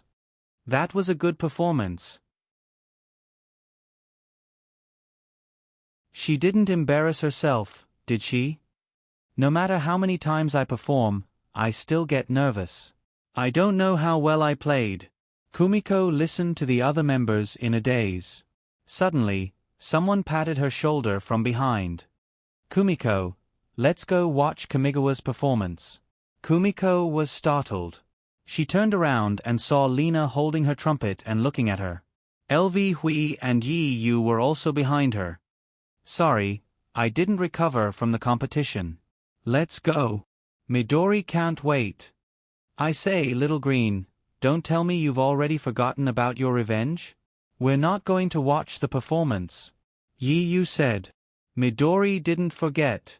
While the two were arguing, Kumiko picked up her instrument case. Her palm immediately hurt from the grip. She really envied the rich Tokyo high school. She really wanted Koji to have his own school bus. The stairs in front of the stage were already filled with people. When Kumiko and the others arrived, they couldn't find a seat. They could only stand and watch. LV Hui was too short. Even if she stood on her tiptoes, she couldn't see anything. Kumiko and the others could only use their bodies as a wall to open up a good spot for her. On the stage, the girls from Kanagawa High School wore their school uniform with a pleated skirt. The boys wore long pants. The color was pure black and had a negative aesthetic. Kumiko thought of the crow on their school bus. It's that guy, right? The surrounding girls began to discuss. That's right. The last time he appeared on TV, he said his goal was to become the Prime Minister of Japan. That's too funny. But he's so handsome. Didn't you hear the guest expert on the news say that he has a chance to become the Prime Minister? Really? Kumiko and the others couldn't help but look at the girl. Although they didn't hear the name, handsome, it must be that hooligan. Although his character was bad, it couldn't be denied that in Kumiko and the others' hearts, that person was handsome. But, what's the situation with becoming the Prime Minister? Isn't he a performer? The girl continued. The TV station investigated his identity. It said that he came from a village school that was about to be abandoned. He relied on self-study to get into a private high school in Tokyo. His grades are the kind that can definitely get into Tokyo University. Wow, that's amazing. But it's a bit difficult for someone who was born in the village to become the Prime Minister, right? He has perseverance, he's smart, and he's handsome. That's true. Another girl easily agreed with her companion's point of view. Also, the girl whispered, it said that his girlfriend and friends are all former aristocrats. Now, they're all chaebols. Their families have various district council seats. Really? It's just hearsay. It's not reported on the news. But from the angry tone of the expert, it seems that he really has a chance to become the Prime Minister. It should be true. Why would the expert be angry? Yi Yu asked as if they were familiar with each other. The girl glanced at her, and without caring whether she knew her or not, she explained, the expert said that all the smart people nowadays want to enter Tokyo University, then enter politics and the financial circle. They've given up on science and culture. The expert also said that if the younger generation of Japan continues to be like this, it'll be over sooner or later. The expert's words make a lot of sense. Yi Yu nodded in agreement. Kumiko wanted to say that not all the smart people had the qualifications to make the Prime Minister their goal. But, to think that he really could become the Prime Minister, she looked at Lena and whispered, what should we do? It's the Prime Minister. Are we going to teach him a lesson? Lena looked at her unhappily. Are you going to betray me? Of course not. Kumiko shook her head firmly. That's good. Lena nodded in satisfaction. I won't vote for him. This. Lena's surprised look with her lips open was so cute that Kumiko couldn't help rubbing her face against hers. I'll always be on Lena's side, she whispered. Aha. Lena also rubbed her face against Kumiko's. It's about to start. Lu Hui's words brought everyone's attention back to the stage. The high school where everyone could enter the Imperial University was indeed different. They raised their heads and puffed out their chests, looking at the conductor and the audience. Especially the oboe player sitting in front of the conductor. His whole body was full of confidence, and it brought a strong sense of pressure to the audience. What should we do? When I look at that guy, I feel like I'm looking at the Prime Minister. Kumiko grabbed Lena's hand and whispered. Lena held Kumiko's hand back and didn't say anything. She just quietly waited for Kamigawa's performance. The MC started to announce, the next performance is from Tokyo's Kamigawa Private High School. They are also one of the 29 teams that entered the national competition this year. Their song is 4 Seasons of Prosperity. Kumiko and Lena looked at each other subconsciously. They had been playing music since they were young, so of course they knew this song. Chuan Hideaki produced a piece that was almost entirely decided by the oboe musicians. The fact that Shanchuan High School had chosen this song and had become the representative of Kanto and the seed team recognized by the judges showed that the oboe had unimaginable strength. Kumiko swallowed her saliva. The performance hadn't even started yet, but it felt like she had already lost half the battle. She secretly glanced at Lena. Her crystal eyes were fixed on the stage, and her breathing was also slightly rapid. So Lena can be nervous too? After subconsciously thinking this, Kumiko smiled bitterly. Anyone would be nervous. Wasn't this natural? At this time, the beautiful girl on the stage named Kiyono waved her baton. The low and cold music intertwined into a cold winter melody, and the quiet music flowed in the hall. While Kumiko was immersed in the music, the hand holding Lena's hand suddenly tightened. Then, the instruments on the stage suddenly quieted down. As most people put down their instruments, the guy who claimed to be Lena's fan stood up. "It's coming." Kumiko held her breath. When the first note came out of the black wooden pipe, Kumiko felt like she had been punched in the head. It was a very gentle sound, but it vibrated the air and penetrated her eardrums. Kyoto Station was large and tall. Every time she stood here, Kumiko felt that the 4,000 pieces of glass above her head were as distant as the sky. However, at this time, they seemed to be slowly descending, as if they wanted to hear the beautiful sound closer. After a while, the clarinets and brass suddenly joined in, and the scale of the music suddenly became magnificent. Every note was bright and beautiful, giving birth to a beautiful melody. Spring is coming. Even though many people had never heard of this song before, they immediately understood the meaning behind it. The performance was too strong. The light melody, the slowly increasing tempo, the beautiful notes, bounced on the stage. Everyone was really outstanding, but the audience's eyes couldn't move away from the woodwind player. His fingers were so fast that it was dazzling, and he constantly produced a beautiful sound that made people's hearts ripple. Kumiko's breathing became difficult, and she tightly clutched the left side of her costume. The moment the last note sounded, there were no more footsteps in the station. After a moment of silence, there was a sound of applause that almost shattered the glass, and the sound echoed throughout the station building. Kumiko sighed deeply, and only then did she realize that she had been holding her breath for a long time. This is the level of that hooligan. Lena muttered to herself. It's amazing. Yi Yu, who was standing on the side, looked at the stage with a red face. On the contrary, Lu Hui, who was a strong fan, held his cheeks in satisfaction and lazily sighed, "Ah, today is really a perfect day. I have nothing else to ask for." Kumiko looked at Kamikawa Yukibu, who was bathing in the spotlight and preparing to leave. "Is this our opponent in the national competition?" Kumiko. Noticing the disappointment in her voice, Lena held her face with both hands. Now is not the time to give up. Okay, I know. Kumiko couldn't be as confident as Lena. Lena's SMAF level was already very strong among high school students, but she couldn't. She couldn't even compare to a third-year senior. Kumiko, Lena saw her friend's mood, and she pressed her forehead. 3 years, we have 3 years, we can definitely surpass them. Kumiko's long hair fluttered in front of her eyes, and the soft touch through the fabric made her pull herself together.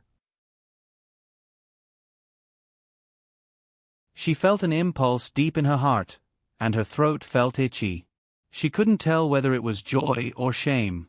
Kumiko said to Lena in a low voice, "I will do my best in the competition." Okay. Lena happily let go of Kumiko. Sooner or later, we will use our strength to make that guy apologize for his frivolity. I feel like he likes Lena's breasts. It shouldn't have anything to do with strength, right? Kumiko deliberately teased.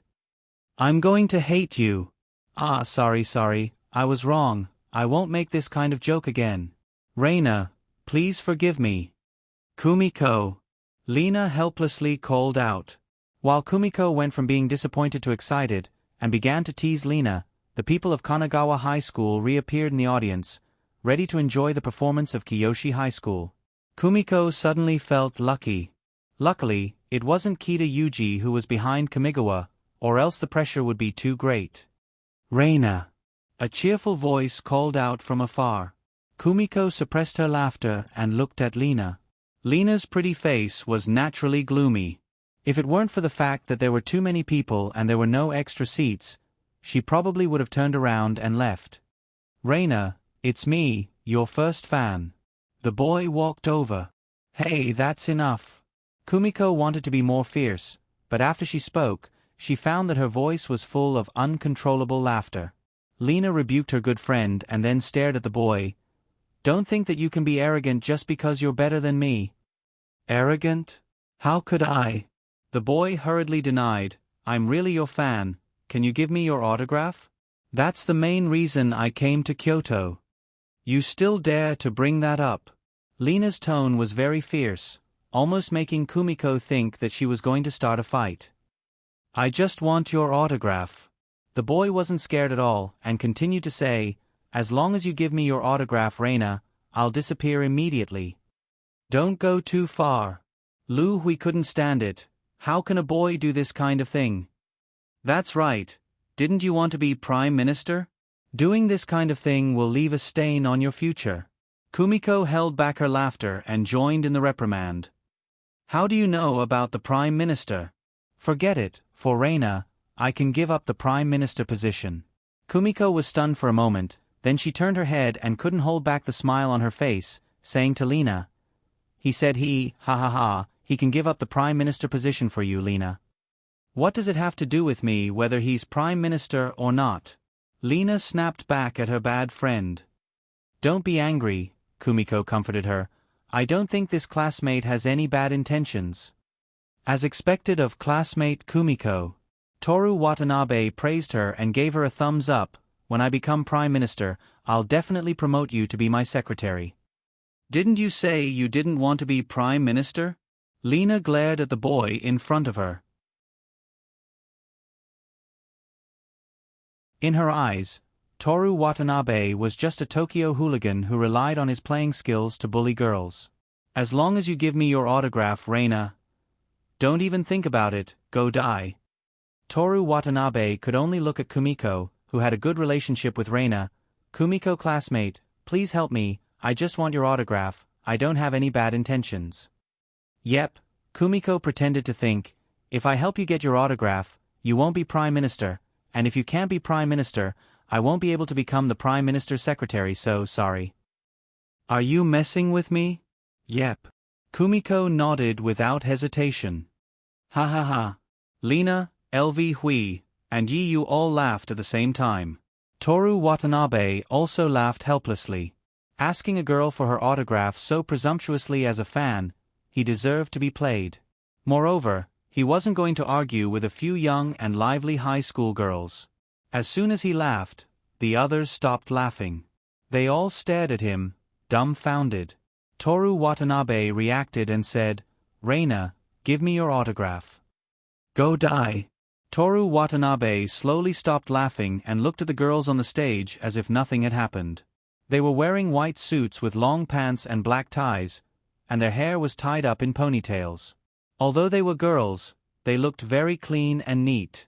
Maybe it was because of his smile, but Lena also felt that this boy didn't have any dirty thoughts. How about this? She tucked her long hair behind her ear. If you get the gold medal in the national competition, I can give you my autograph. Can't you give it in advance? Lena was angry and mocked. You mean, you'll definitely get the gold medal? Can't I? Toru Watanabe asked back. Lena was speechless for a moment, and said angrily, How do I know? What if you don't perform well? What if you suddenly have diarrhea or get into a car accident? I think it's more likely that you'll be arrested by the police for harassing a girl. Kumiko said. Don't say it, I don't want it. Seriously, I thought the girls in Kyoto were very gentle. They all laughed, and after seeing Toru Watanabe give up, the atmosphere relaxed. Yiyu said excitedly, Can I ask you a question? Yes. How long does it take for a newbie to reach your level? It has nothing to do with time. A hard-working person can become very good in half a year. You've only been practicing for half a year. Kumiko couldn't help but be shocked. That's not it. You scared me to death. Yi Yu, who joined the playing club for half a year, nervously patted her chest that was only 1/3 the size of Reina's. Then how long have you been practicing? LV Hui looked up and asked. I started in July. How long? A little over 2 months. If you're lying, at least make some sense. Kumiko said helplessly. No, no, no. Toru Watanabe shook his head. I never lie. Only a ghost would believe you. Lena said disdainfully. Don't, even if you don't give me your autograph, Reina. I'm really your fan. Can I ask you to go die? Under Toru Watanabe's harassment, no one paid attention to the performance at Seinen Girls Middle School, and only applauded with everyone at the end. Goodbye, Sister Lena, Kumiko classmate, short-haired classmate, and this cute Hanada Chouko senpai number 2. See you at the national competition. Kumiko said politely. Goodbye. Yi Yu, who had short hair, was very enthusiastic. Asako Hanada number 2? LV Hui touched his curly hair, not understanding what Toru Watanabe was talking about. Toru Watanabe didn't answer this question, waved his hand, and walked toward Kamigawa's school bus. Hey, on the road of music, I'll surpass you sooner or later. I'll wait for you, Reina. Under the gazes of the 4 people, Toru Watanabe didn't stop. He waved his hand as if music is good, and disappeared at the exit of Kyoto Station. You're tuning in to the Narrate and Escape YouTube channel. Don't forget to subscribe and join us on this journey to catch the most captivating stories.